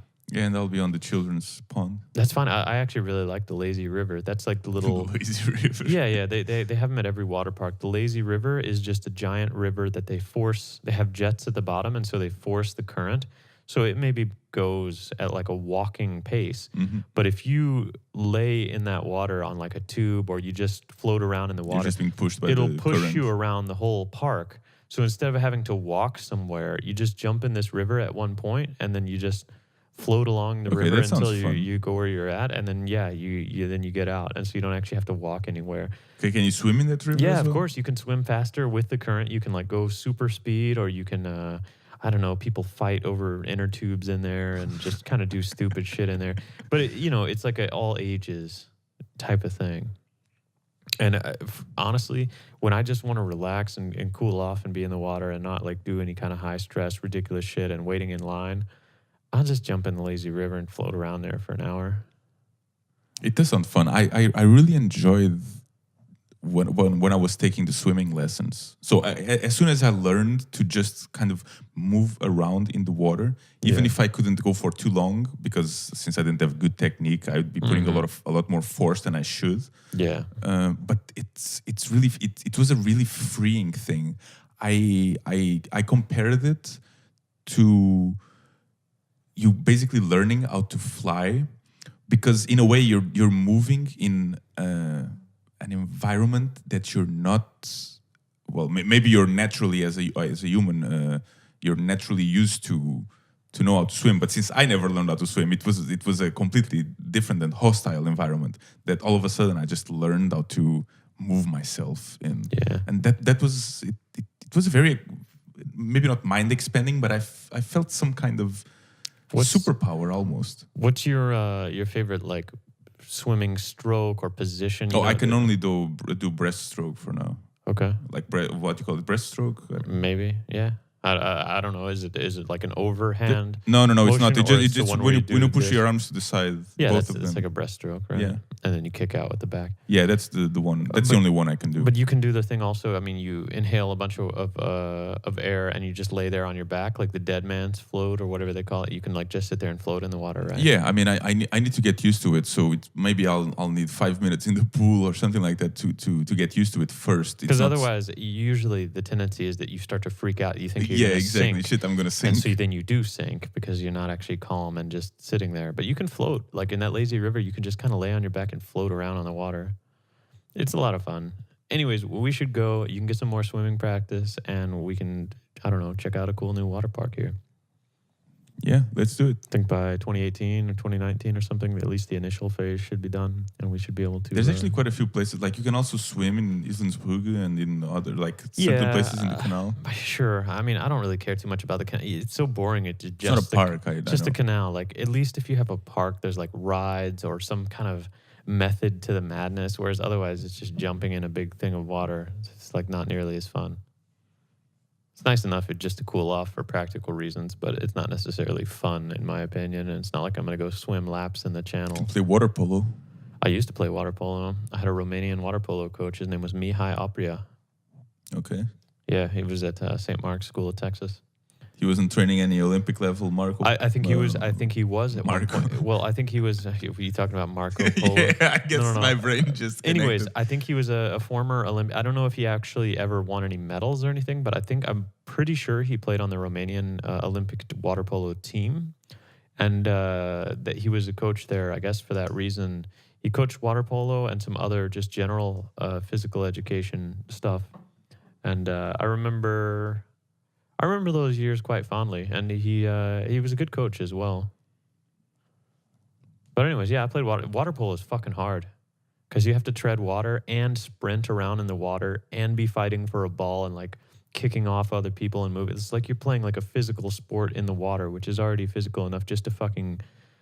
I mean, honestly, my heart rate has probably never been higher than when I played water polo. Yeah, I can imagine. I'm also not very good at treading water. Like I can swim, but being still in a place. You have to be a master of treading water, and then you got to do it for like 45 minutes straight. Not only treading water, but then also jumping up out of the water to block shots or shoot, and then sprinting for the ball every time it gets thrown away and all that.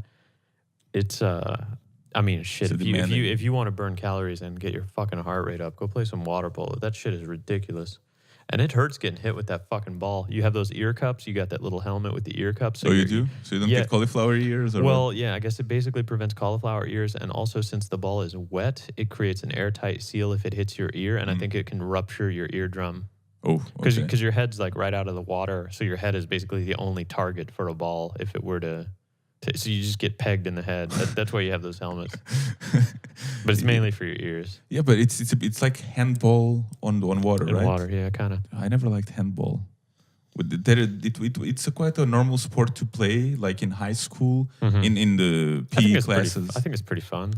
I never liked it. We played it in some PE. I mean, it was like in the general phys ed stuff, right? We didn't have like a handball team or anything. No. Because in the U.S., it's like the big three. You have basketball, football, baseball, and then you also have wrestling. I guess that's kind of like the top four. Mm-hmm. You know, my boy's going to be good at sports. He's going to be great at kicking ass in wrestling or throwing the football around. Anyways, whatever. Those are like the four main American sports. And then you have the other stuff that's like cross country, track, swimming. Those are all pretty serious or taken seriously. And then you have a bunch of shit that nobody cares about. And handball is one of those things. And so is water polo, actually. You have a lot of really weird sports in the States, though. Especially, you could say you have a lot of weird sports here, too. Well, yeah, but I have a feeling... They take handball serious as fuck here in Denmark. Yeah, but handball is I don't think it's a weird sport. But for example, I remember many years ago, I mean, I guess soccer is slowly becoming more and more popular in the States. But it's never been very, very popular. And I remember... I mean, I played it. I mean, it's been around the whole time. It's just one of those things where it's always outshined by American football in terms of like... But it's not, of all the dads and stuff, like, oh, you're playing soccer, you're a pussy. Play some football, get hit like a real man. Like, you know, it's just... There's this whole ethos of like... I don't know, macho culture. What's actually hilarious about it is I think soccer is more dangerous to play because I've played soccer and like you can really fucking get hurt playing soccer with like some of the dangerous tackles or even if it's just not intentional, things can go wrong and you can really fuck yourself up in soccer. And I mean, to be fair, it happens in American football as well, but you have all those pads and helmet and all that shit on. The only thing you're really fucking yourself up with is just getting a concussion. Well, I jokingly say just, but I mean, all that impact and shit, even with the helmet, it just rattles your fucking brain. Yeah, that sounds. So by having all the pads on, you allow your rest of your body to like be safe enough to do it, but then you just rattle your fucking brain the whole time. I think it's stupid. And I also think that the pace of play, how play stops after every down, and then the ball is Yeah, moved, that's and something everybody I'm not a goes big back to fan the of. huddle and plans something and does There's a lot another of play for breaks. 5 seconds, and then there's another break for a minute. It just doesn't feel very No, it's you're in. always interrupting the game. It Yeah. doesn't feel very intense, and it feels like it's a great game for advertisers to put a fucking commercial break every 3 minutes, which is what they do. Maybe that's why it's so popular. Yeah, I'm sure it is. I have no doubt about it. It's just one of the best sports for TV because you can pause it at any time and kind of come back to it. And that's why I actually much prefer to watch football or soccer, I guess, because it's just continuous. I mean, other than the halftime, Yeah, it's pretty much and then continuous. if you have, I mean, it's just so nice how the game just continues on, and maybe you have some stoppage time, so it goes a little longer, and then if it needs to go to penalties, you have one little break there, and then go to overtime or penalties or whatever. But I mean, I think it's a more fun game to watch. And there's some people that will say, "Oh yeah, but then 80 minutes there's no goals, or it seems boring." That's just because you never played and you don't understand the beauty of some. Like some games are legitimately boring because both teams' strategy is just that they want to turtle and not do Yeah. anything. But when you have teams that have like a little bit of differing styles than just that, and it's more about control and like controlled attack or aggression and stuff, it's a very strategic kind of chess match in a way. And then there's also those opportunities for an individual player talent to stand out.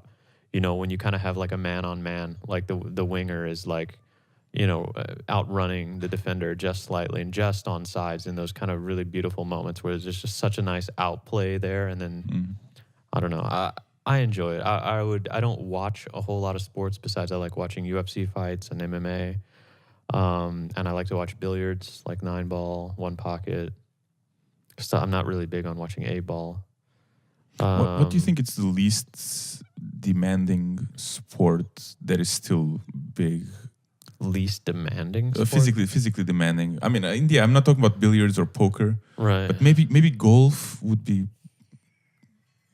It seems to be a lot of technique and not really like Yeah. physical capability. I don't know, kind of. I would say that probably in a sense you're right. Like because that is one sport that you have the opportunity to still be competing Fat. with. Well, you have the opportunity to still be competing in the top guys in the world, even when you're like 55 or 60. You know what I mean? Like Yeah. you'll never. I take that with a grain of salt because nowadays those guys really weightlift and train. Like you said, like Tiger Woods was like a beast of a guy, and he could hit the ball so fucking far just from pure like his technique plus his physical power. Like he kind of had the whole package, and you could never expect to compete with a guy like Tiger, especially on like a par 5, because he's gonna easily make the par 5 into like a 3-shot stroke for him, and you're gonna have to take 4 shots at best. Yeah. And that's just because he could outdrive you. So on any of those long par 4s and par 5s and stuff, just the physicality combined with technique almost all the time won it for him. Now the other thing is it's a mental game. There's a lot of focus involved in golf, and like you can kind of get down in a hole, or if you're playing really well, it's like when you're playing pool. If you're playing really well and you're kind of in dead stroke, it just seems like everything is easy and everything goes your way. But then when you have like a tough break, if you don't take it the right way and just shake it off and say, okay, well, that could have happened to anybody, let's move on. But if instead you let it like get to your confidence and say, oh, fuck, I really fucked that up. And then things start going wrong for you. So it's also a bit of a momentum game and like a mental game, I think. Have you ever played it? Golf, yeah. Mhm. I played a lot when I was younger, between maybe the ages of 10 and like 15, 16 or something. We played a lot in Louisiana. There were some nice golf courses there that my cousin and I were able to use. And then my grandfather and some of my family had like extra clubs that we were basically able to borrow, because golf clubs are fucking expensive. Yeah, I can imagine. And it's also And expensive. you need a lot of them, don't you? Or at least you need certain different types of clubs. Yeah, I think you can get away with having like a 5 or 6 club bag if you know what you're doing, because the full kit, I don't remember how many you're allowed to have in regulation. Like if you're playing in a tournament, it's either 11 or 13 clubs or something like that. And so some of these guys, and I mean, of course, if you're a pro, you have another guy carrying your bag and you always have a golf cart. But if it's you and you're actually walking out on the course, you don't really want to have 3 or 4 drivers or woods and then a full suite of 9 irons and then, you know, a putter and a second putter and, you know, 30 extra balls. I mean, that shit starts to get heavy. But I think you can get away with something like maybe 4 irons. Like you have like a sand wedge or a pitching wedge and like 3 or 4 irons that are of kind of staggered distance or loft. And then maybe just one driver and like a 3 wood or a 5 wood or something, like a second kind of mini driver and a putter. You could probably get away with 6, 7 clubs. And I'm sure there's days that we went out there and played with 4 or 5.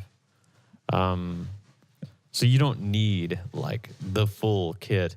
And it's also part of the choice, like certain golfers, since you're only allowed to have a certain amount of clubs, some guys are really great with a 2 iron for some reason, which is like the longest distance iron you can have because it has the least loft. So instead of sending the ball high, it sends it very far forward, but it's not a driver. It doesn't have like that flat face. So it's like a bladed club. But then most people suck with a 2 iron. It's hard to hit a 2 iron well. So most people don't carry it. They'll carry like a 3 or 4 iron on up.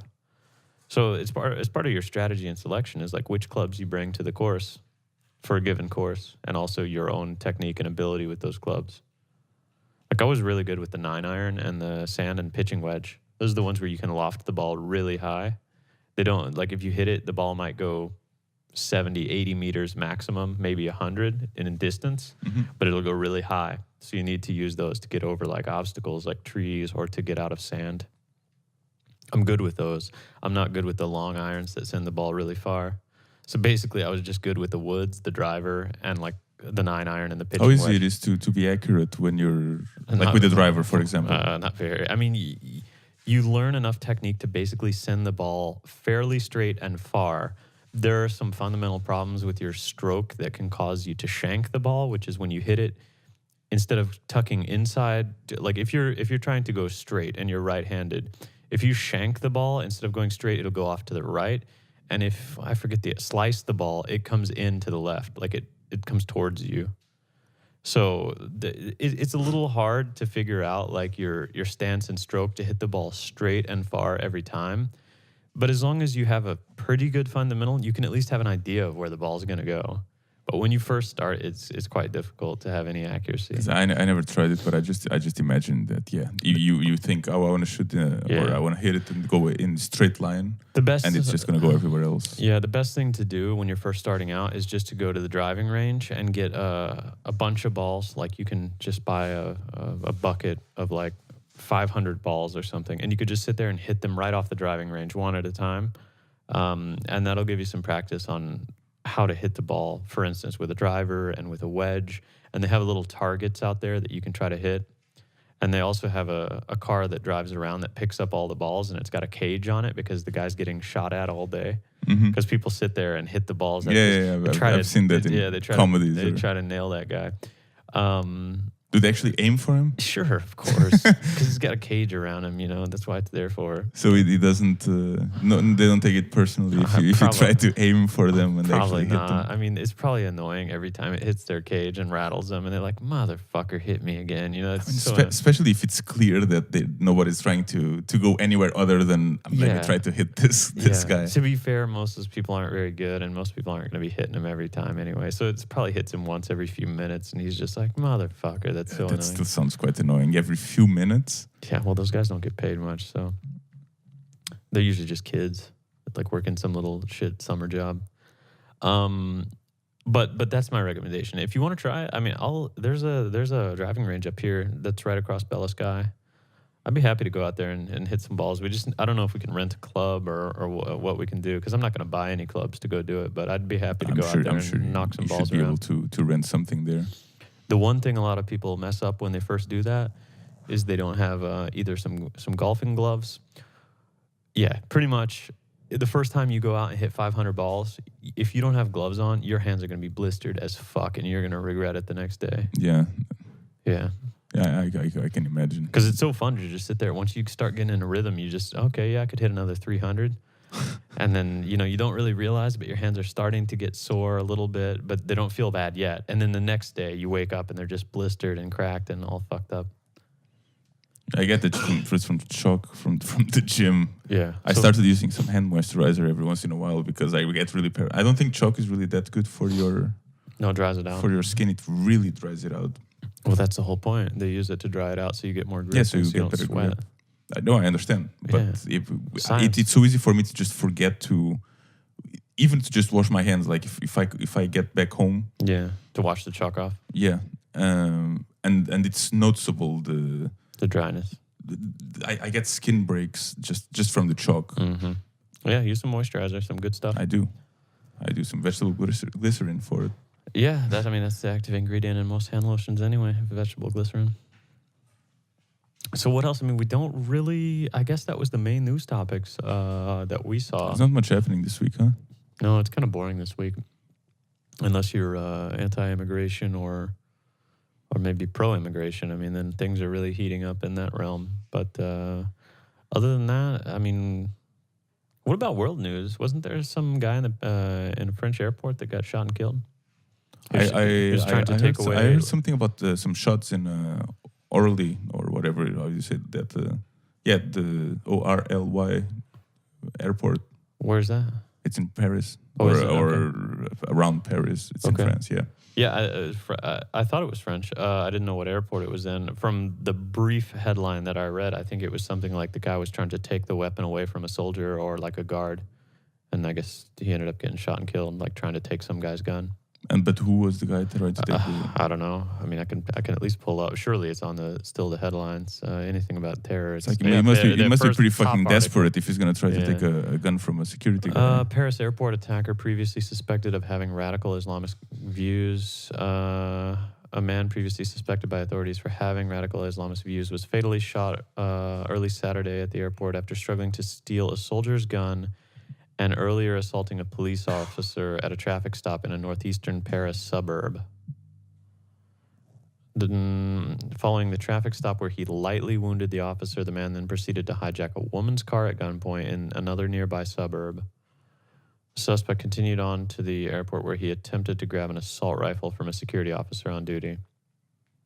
Okay, yeah, that sounds quite excessive. Yeah, they didn't release his identity. Confirmed he's 39 years old and had a criminal record of 9 separate instances of drug and robbery offenses. Okay, yeah, that's it's not just someone who's just went crazy for a moment. No, there's some history behind his actions. Mm-hmm. Yeah, can you imagine being in an airport and stuff like that just happening in front of you? Yeah, they say that about 8:30 in the morning, he confronted a patrol of 3 heavily armed officers in the airport's south terminal, wrestling a female officer to the ground to grab her FAMAS assault rifle. Initial reports said the man was able to assume control of the firearm, but French defense minister said that the security officer managed to keep hold of the rifle. 2 other officers then opened fire to protect her and nearby travelers, fatally wounding the man. Yeah, I imagine just 2 or 3 shots at close range with an assault rifle ended it for him pretty quickly.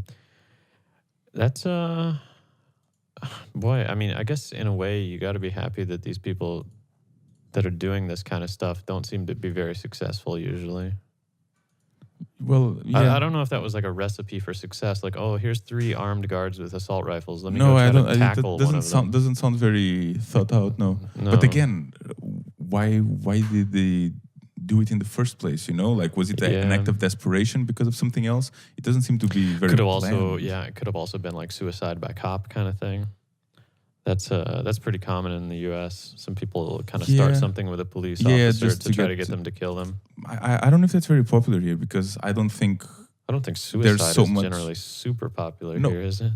Ooh, is it pretty high in Scandinavia just because of the weather and the darkness? Countries. But like suicide by cop kind of implies that that the cops are going to shoot you, So and here that's not really the case. Exactly. In the U.S., it's like a hair trigger. You just say, exactly. Yeah. Hey, I got a stick of bread, and they just shoot you to death.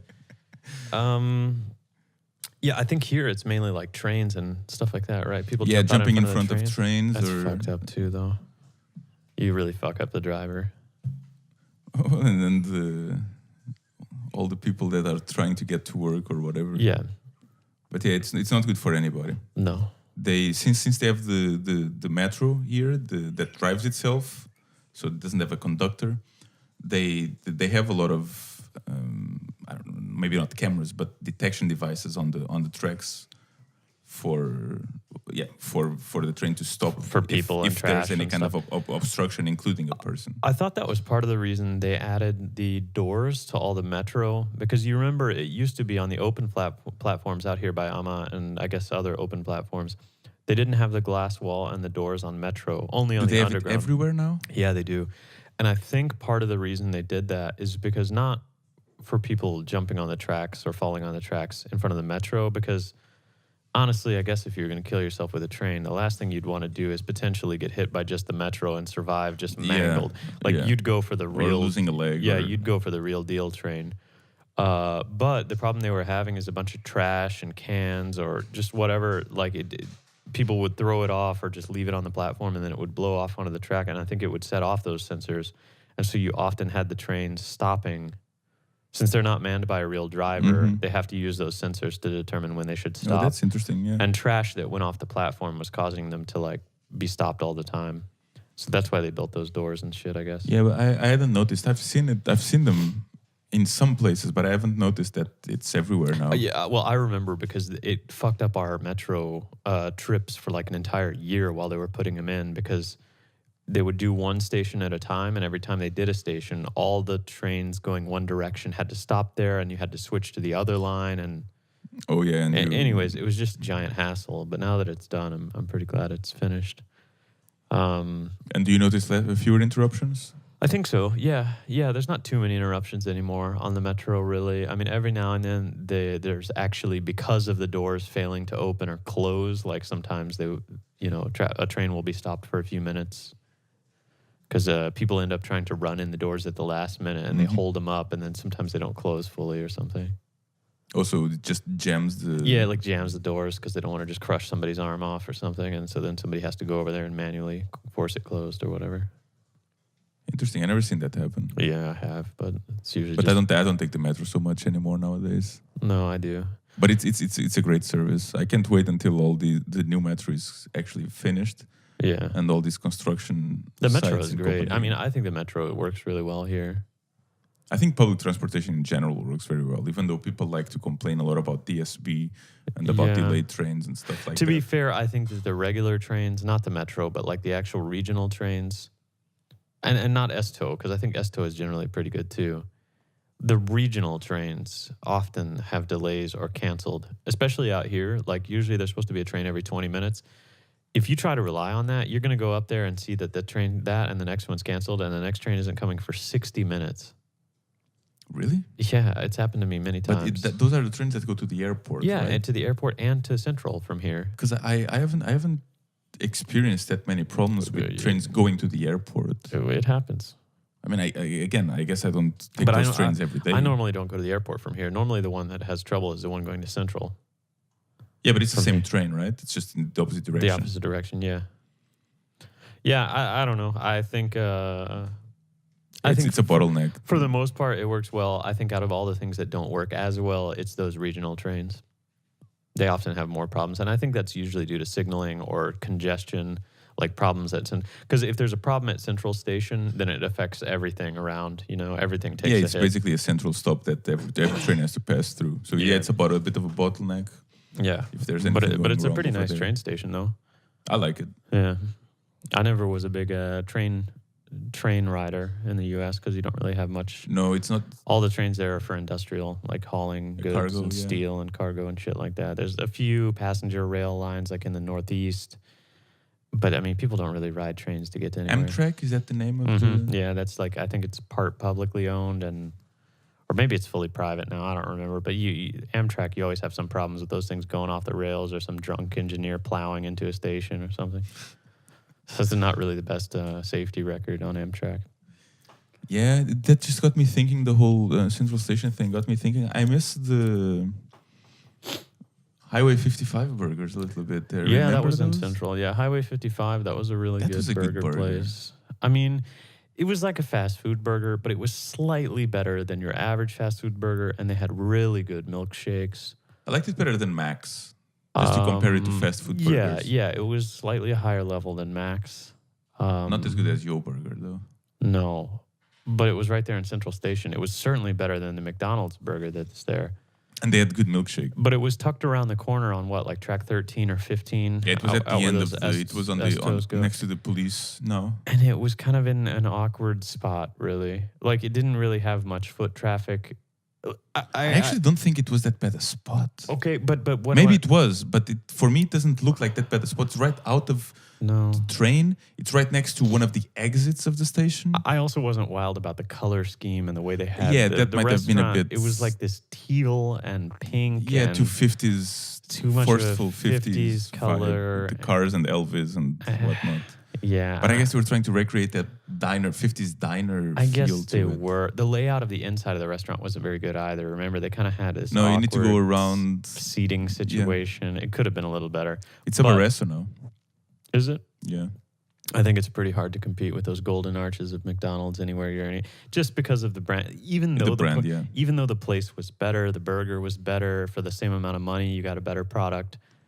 People just recognize those golden fucking arches and, oh yeah, I want a Big Mac or 9-piece nuggets, and they just know what they're gonna get, even if it's not really that great, and they just go buy it. Yeah, it's funny because for me it works kind of the opposite Like way. you don't want the golden when I see McDonald's, and I don't have any bias towards them No. or against them in this case.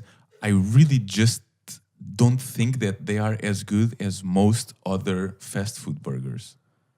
Yeah, I would say when we were still in the U.S., I didn't eat very much McDonald's, but I probably ate it at least 12 times a year. Like Once a at least month? once a month or Yeah. twice a month. You may be just hungry. Hey, there's a plate. Let's just go grab something, and you would get it. Since I've lived here, I don't think I've eaten at McDonald's more than maybe 3 or 4 times. Like I go to McDonald's maybe once a year or twice a year Yeah, since I I'm can't here. remember it's the last time. I Probably think- probably the last time we went to Strunet. Yeah, exactly. I think the only time I remember like on a road trip, going on a road trip. That's the only times I Yeah. remember actually stop at a going to gas station, McDonald's, and yeah. right next to it's a McDonald's, so you just grab Because a burger. if you're in town and you're hungry, You never If- want to go to well, McDonald's. even if you're hungry and McDonald's is the closest thing, the second closest thing is really close by And way anyway, better. and probably not as bad or not slightly better. Yeah, yeah. because I'm not talking about the health thing. I'm really talking about it doesn't. I don't like the taste. Like I don't eat it like. Yeah, it's just Okay, not very that was good. nice. Like that was worth whatever health risks that's going to put me. I don't know if it's going to put you at health necessarily, I know. but anyways, yeah, it's just not particularly inspiring. It's not. You feel heavy after you eat some McDonald's or something. You just whatever. But I'm not sure what more can be said about that old Highway 55. He does have. There's another location, right? They just only closed the one down. I think they have one in Kolding or somewhere in Jutland or and close to it. it's doing pretty well, right? I have no idea. Because a friend of ours was like an investor, or a Mhm. colleague of ours was an investor in that whole Highway 55 thing. It's like a franchise over here, I guess. It's an American Yeah. company or whatever. And when you they call it. when they still used the American ice cream, the milkshakes were amazing. And then I think at one point they were having some problems importing the custard. the custard or whatever, and so they tried to have Arla, which is I guess it's a Danish brand, Yeah, Or I don't know if it's Danish or Scandinavian. Scandinavian or but they tried to have Arla remake the custard or make it in a similar style so they wouldn't have to import it. And I think after they did that, the milkshake and they stuff were just not as good. quality went down. There's a definite difference between ice cream here and in the U.S. And I won't say, I think actually the ice cream here tastes better. But when you talk about custard, I don't know if you really have a proper custard here. But isn't that just a matter of recipe? I guess so. But I mean, I also think there's some difference in the milk because I never used to have problems with lactose or milk or anything in the U.S. And you do here? And I do here, Oh. yeah. Yeah. But in the US, do you have milk like?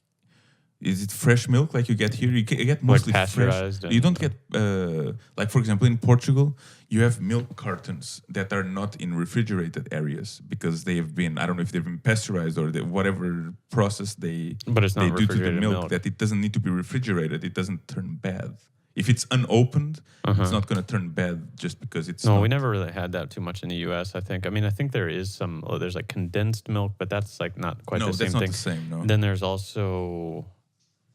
Yeah, I'm not sure about the unrefrigerated Because stuff, but generally most people, all the milk you get is like refrigerated in either Here. cartons. No, Here. in the U.S. too. Okay. But also here, Okay. right? Yeah, here, yes. So the milk, at least in principle, I imagine is roughly the same.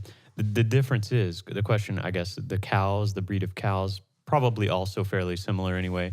But the amount of antibiotics or steroids or something they give them, like hormones and all that, is probably different. What they feed them is probably a little more lax in the U.S. They could probably just give them something with some hormones or growth shit in there. Yeah, and corn. And yeah, here, some corn, and yeah. here, maybe they do a little different.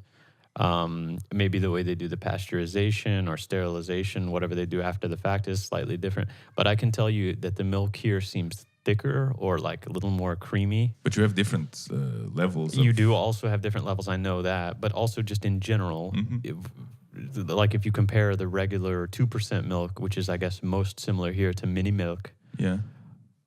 around the same fat content level, it seems thicker and more full here, even given a similar fat content. Interesting.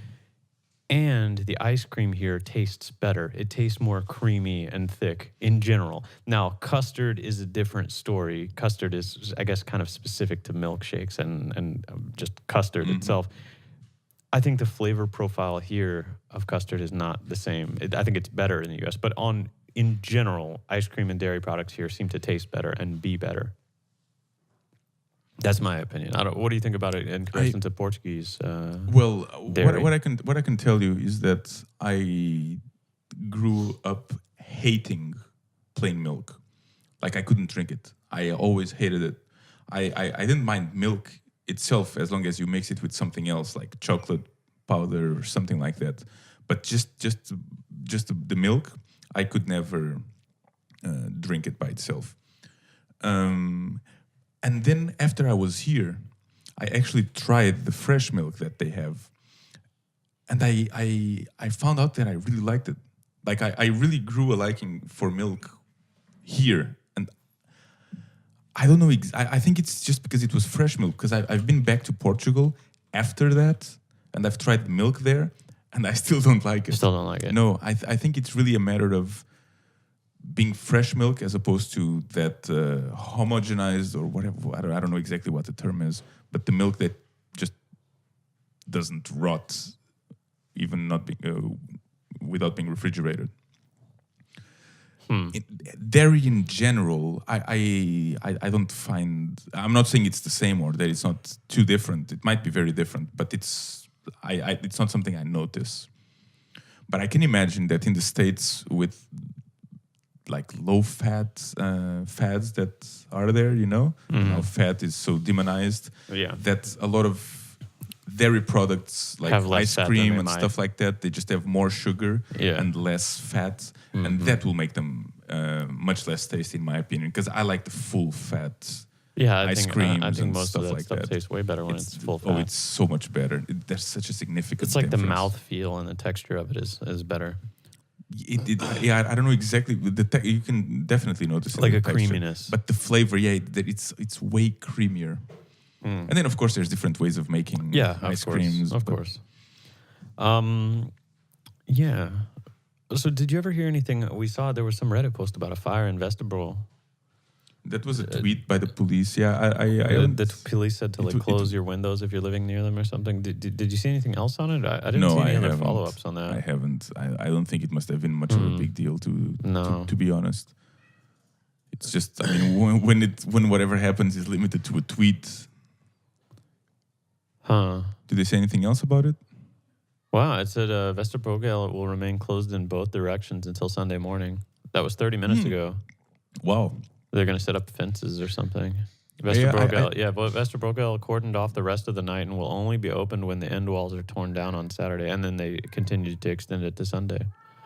Interesting. I didn't pass there today, and yesterday I just took the bus. We just crossed it, so I didn't notice anything. But yeah, it says the fire department has continued to find it difficult to extinguish the fire. Huh? Where was the fire? Was it the building? Like, was it the store? I'm trying to see. Vesterborgel 146. Oh shit. That's a bit. That's my drink. Sorry about that. That's a bit far up. I don't think that's closer to the zoo than to the central station. Is it? Let's take a look at a map here. It's near the restaurant Pony. Yeah, that's a bit. That's after Hengyo. Oh yeah, Hengyo this is a bit far away.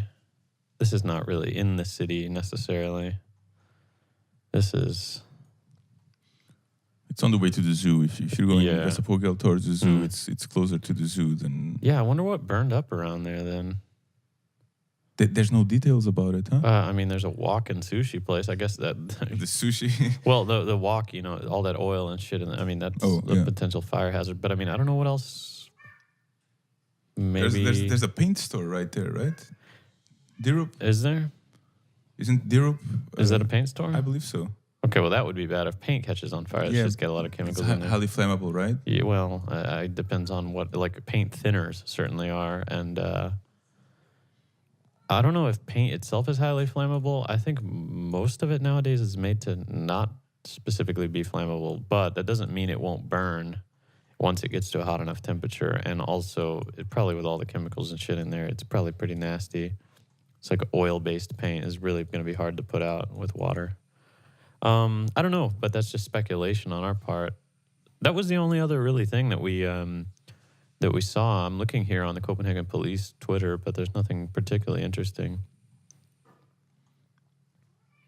I'm not sure Twitter is really the. Well, I don't know. I mean, I think it's cool that the police here. I've seen some really cool tweets from the police. Yeah. What about Christiania? We were there not too long ago. Yesterday, right? I was there. Well, yeah, I was there yesterday, and the Not last for very long. No, but there's been a few raids lately as well. I saw the police when I was there last time before yesterday, and I saw some video on Facebook of alleged police brutality. I think they almost broke, or they actually broke some guy's arm. Okay. There were like 4 policemen trying to stop one guy, and they're just on top of him, and I don't know if they're trying to handcuff him and twisting arms and stuff like that. And apparently, I couldn't tell this from the video, but apparently there were people in the comment section saying here. that they could hear the arm break. Yeah, it's right here from the 16th of March. So did they actually break the guy's arm, or? Well, it says something. Så breaker vi armen på dig.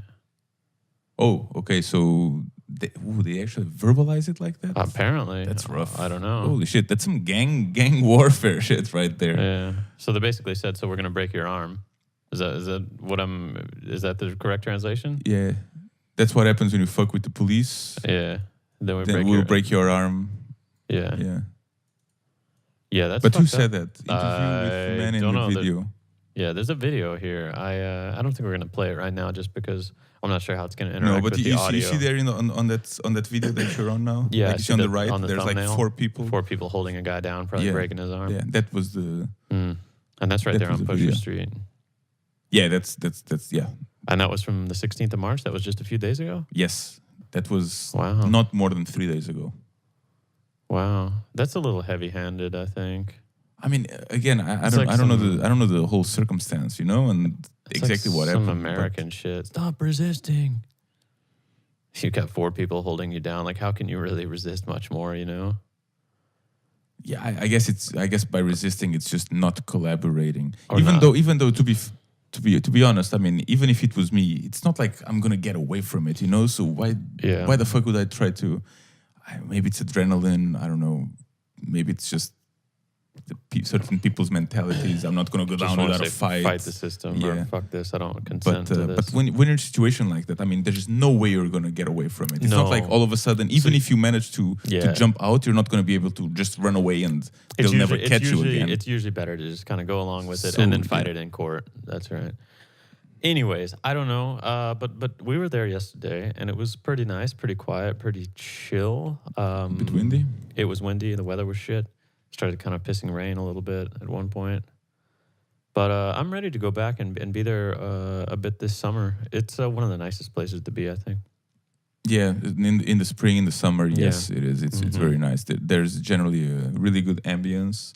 It's very chill. There's music everywhere. There's quiet places if you People want. very There's open-minded. water. There's ducks. There's children in certain places as well. It's a great Flaeskesteg sandwich. There is a very good Flaeskesteg sandwich, It's a good which it's cookie easier to bakery. eat than the 6 kilos one we mentioned earlier. Yeah. There's some really good cookies, and we're talking about regular cookies here. They're not laced with anything, even though you can also find those there. Yeah. I never tried any of those. No, I haven't either. Usually with edibles, I kind of prefer, if I'm going to do some edibles, to have them either be made by somebody I know and we know kind of the amount that's in them. It's the problem with buying edibles from somebody. You don't really know the concentration, how much was put in, and yeah, It I don't also know. takes a long time for Takes it a to long take time to kick effect. in. So yeah, if you ate some that are a little too strong, well, you're not going to know for 3 hours. And if they were a little too weak, then you're not going to know for 3 Yeah, hours. when it comes to edibles, I think they work much better when you have legalized weed because then you have regulated something amounts like that's in there. factory made, or at least Yeah. And it you says- know that there's a certain amount. It says on the that's in label there. exactly, hey, there's this many milligrams of THC in this thing or what. Yeah, Yeah, it's much easier to I measure agree. and to- I agree. to understand. What are you looking forward to in the next week? There's this sauna fest or sauna thing coming up. I'm Is not that going right? to go there, but yeah, I don't know exactly what it is, but there's some.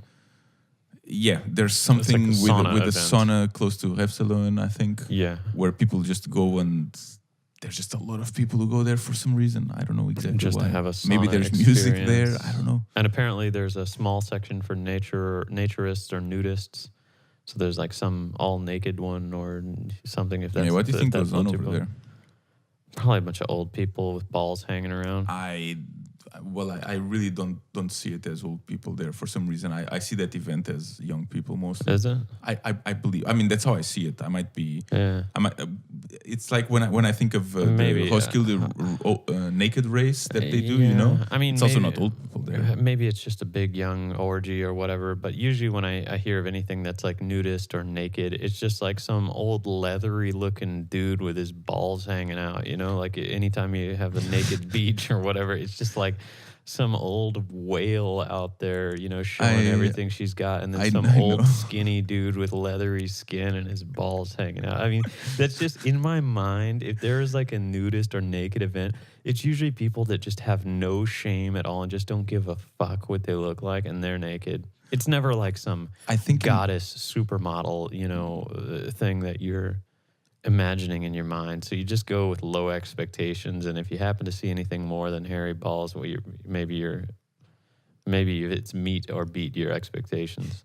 I think generally speaking, you're right. Like that's definitely the stereotype, and the stereotype exists for a reason. But in an event like this that is advertised in a newspaper like this, I really believe that it's mostly a young people thing. Fair enough. But But also, it's a once a year thing. Yeah, You know, it's not fair enough. just a resort that's open. When's the next full moon party? I had a pretty good time when I we don't know. went that last year. When does that happen? It's usually around September. But it's by the end of the summer, right? Well, I mean, as far as I know, I talked to the person that cut my hair last time was Ty, and she was actually at the full moon party as like a bartender there, and she said that they obviously, since it's for the full moon, they hold those parties every month It's in May. in Thailand. It's 11th of May. Is it? Yeah, look at the third link. But this is 2016. The third link. 17. Okay. Let's take a look. The Full moon 11th party. of May. 11th of May. Yeah, and that's the one we went to last year. Okay. Well, we should go again. I'm not here. Are you not? No. Where are you going to be? In Portugal? Portugal, my grandmother's 80th birthday. Can't miss it. Ah, what the hell, man? It's only 100 crowns. Well, yeah, but I'm not here for it. Yeah, I know. That's sad. Well, maybe me and Shaban and Dak will And I have to think go. Dak will have he'll have some kind of birthday party around that. Oof. Let's see. What are the new attractions here? Full Moon Party. If you like electronic music, if you like to party and maybe have some drinks, whatever. Full Moon Party was pretty legit last year. They had a nice sound system in there, and they had some good stages. I don't think I remembered my earplugs last year, which was a mistake. I'll bring them this year. It was nice. I'm not saying it's the best party I've ever been to, but I had a great time. It was nice. And I for the think I would have price- liked it a lot more if it had been warmer. Yeah, but I mean, to be fair, the whole thing was inside. They did have No, an we started outdoor. outside. Yeah, they had an and outdoor there were section. people playing soccer and doing bungee jumping and stuff like that. Right. And I would honestly have liked to have spent more time outside, but the weather was just crappy. Yeah, because they have a nice area outside, but it was a little shit last time. It was kind of windy and rainy. But it's right on the harbor. Let's see. They have a room of illusions. They're going to have some seductive tones from Goa in the Dreamcatcher area. There will be a cave of sins, and there will be some light shows at the Thai Beach and Spirit Tree. Huh. But these parties have been going on here, I guess, or from 1985. But that was the one. Is that the party here, or is that when they started the tradition in Thailand? No. I think it's in Thailand. That's the Thailand one. Okay. There was 2,000 people last year at this party. They want to double it this year. When were we there? Was it? No, we were there 2 years ago, right? I thought it was last year. Well, I thought it was last year. Because it was right around the time where we were doing all that work on the boat. Yeah, it was last year. Yeah, it was last year for sure, because we had the boat out there, and I remember we left at one point to go, get some refreshments or something maybe from the it was boat. last year. Yeah. But they say they had 2,000 last year. They want to double it this year. And then before the whole thing, there's all this glowing paint and shit. Like you get painted up and all that. We didn't really get too much paint, did we? No, there were people there doing that. But there was just for fun. There was people there painting all kind of crazy body paint and face paint and stuff with the glowing paint. Yeah. Well, for 100 crowns, I think you can do worse, because it's going to be at least 6, 7, or 8 hours of partying. No, yeah, that's a really nice price for sure. That's the early bird, of course. You need to get the early bird ticket if you want that. They'll probably go up to 200, 250 or something right around even that, it's not really too expensive. No. But yeah, full moon party, Copenhagen. You guys should check it's good. that out. I recommend it, especially if the weather is not too bad. Mm-hmm. But either way, it's indoors. You can be there's inside. plenty of stuff indoors too. So even if everything, most of the stuff is happening indoors anyway. Yeah. Depending on what kind of music you're into. Well, they had some decent food. I remember eating. I like the. I don't know if it was a hot dog or. Overall, I felt like the venue was decent, and it was well run. Like I don't know. It seems like they know how to throw a party here pretty well. They usually have enough toilets, which is a big deal, and kind of. The bar, there's enough people working bar so you can get water and drinks and all that without waiting an excessive amount of time. And then they always have some food there. So if you start feeling sick or you need something, I think they have a good balance or a good idea about how to get completely fucking wasted. You think Danes know how to party? Yeah, that's what you're saying. Yeah, I think so. To put it into simpler words. That's right. So what do you think? Is that about it for this week? I don't have anything else. Yeah, it's a bit... An eventful week. What? The UFC is not coming to Denmark, you said. That's true. I've noticed that there had been a rumor a few months ago, or like a month and a half ago, that the UFC might be coming to Denmark. And they're not. And probably just fell through because there's going to be a UFC in May, which is around the time that it was expected to be here, but it's going to be in Stockholm. Oh. So my guess is that they wanted to do it in Scandinavia. Denmark was maybe a big contender, and for some reason it just fell through. Yeah, and then they fucking gave it to the Swedes. And I don't think I want to go to... I definitely know that I don't want to go to Stockholm. Not just for a fight. I mean, I don't want to go all the way out there for a fight. If it was John Jones, for example, coming back... I would maybe consider it. Like if it was that amazing card, what's the card, 211? That 211 is such a good card. Okay, but if it was the 211 card in Stockholm... Holy shit, I think I might actually consider doing it. Yeah, you would go. For like 1,000 krona flight or something like that. Yeah. I think I would consider it. That was it's going to be such a good card. There's like 8 known big names. Yeah. Well, so I guess that's it then for this week. Yeah, you're gonna have there's more next week. You got anything planned next week? Next week? Mm-hmm. I'm not a long-term planner. I'd have to check my calendar. Yeah, I don't have much. Besides, like the only stuff I put in my calendar to plan is really like going to the dentist or getting a haircut. So no. Well, actually, I'm going to the dentist next week. See? Oh, that's good. I went to the dentist a week or two ago. Yeah, we have kind of synced up. Yeah, we got the same dentist as well, and we both went around the same time because I recommended that dentist to you. That is true. I like it because it's mostly. Aren't you glad you started going? Do you feel better? Like, I know you. I don't feel any difference. You don't feel any difference at all? No. I never had tooth pain. I mean, I know that my teeth are way healthier now. That's what I mean. Like, just knowing. But that's just mental. Even though, let's say they didn't hurt or whatever, like, yeah. I mean, they're cleaner now. Yeah, but that's something that I know rather than something that I feel. Does that Yeah. make sense? I don't know. I can feel even like when I don't floss for a day, the next No, time I floss, I can feel a big difference. I feel that as well, but I don't feel any different than when I wasn't Like your going to quality the of life hasn't really changed. at all. Okay. Or even Anyways, I'm sure the quality of my mouth has improved. Yeah. But it's not something that I Particularly see. notice. Yeah, it's not like, wow, it's so much Wow. better to have. Anyways, it's important to mouth take like care of that. those teeth. That is true. That is true for it. It's something I've learned. Well, something I always knew, but luckily I didn't need to learn it in the bad way, which is having some shit happening that's really bad. Yeah. But there's also a party. We have a birthday party next weekend. Is it a birthday party or Yes. housewarming? Oh, it's housewarming. That's true. But Oh. but it's connected to, It's to his connected. birthday It's party it's as a well. simultaneous. It's a housewarming plus birthday Yeah, party. because his birthday is either a couple days before, or a Oh, couple that days sounds good. after, or something like that. What's the custom here? Do you bring something? Are you supposed to Um, bring a I- little gift for I- a housewarming? Well, you definitely can. I think that's probably a good idea. The thing is, Okay. he also said that Bring if alcohol. bring that you wanna alcohol drink. if you want to drink. Yeah. Okay. So I'll probably bring some alcohol, and I'm not going to drink anyway. So Yeah. it's like a gift. gift slash Sure. adding to the party, whatever. Okay. Yeah, I'll have to figure out something to get, and then I think You're going to have. Oh no, you're not going to have the tax money yet. From No. at that No. time. Well, all right. Well, I hope everybody has a good week. We'll be back next Saturday, right? Yeah. Okay. So I'm Saturday, just Sunday, just Monday, curious I if you don't don't know. have any other plans, so we'll be on for another podcast on next Saturday. I'm always up for this, for the highlight of my weekend. For your weekend. Sounds good to me. Maybe week even. See you guys next time. Ta-ta.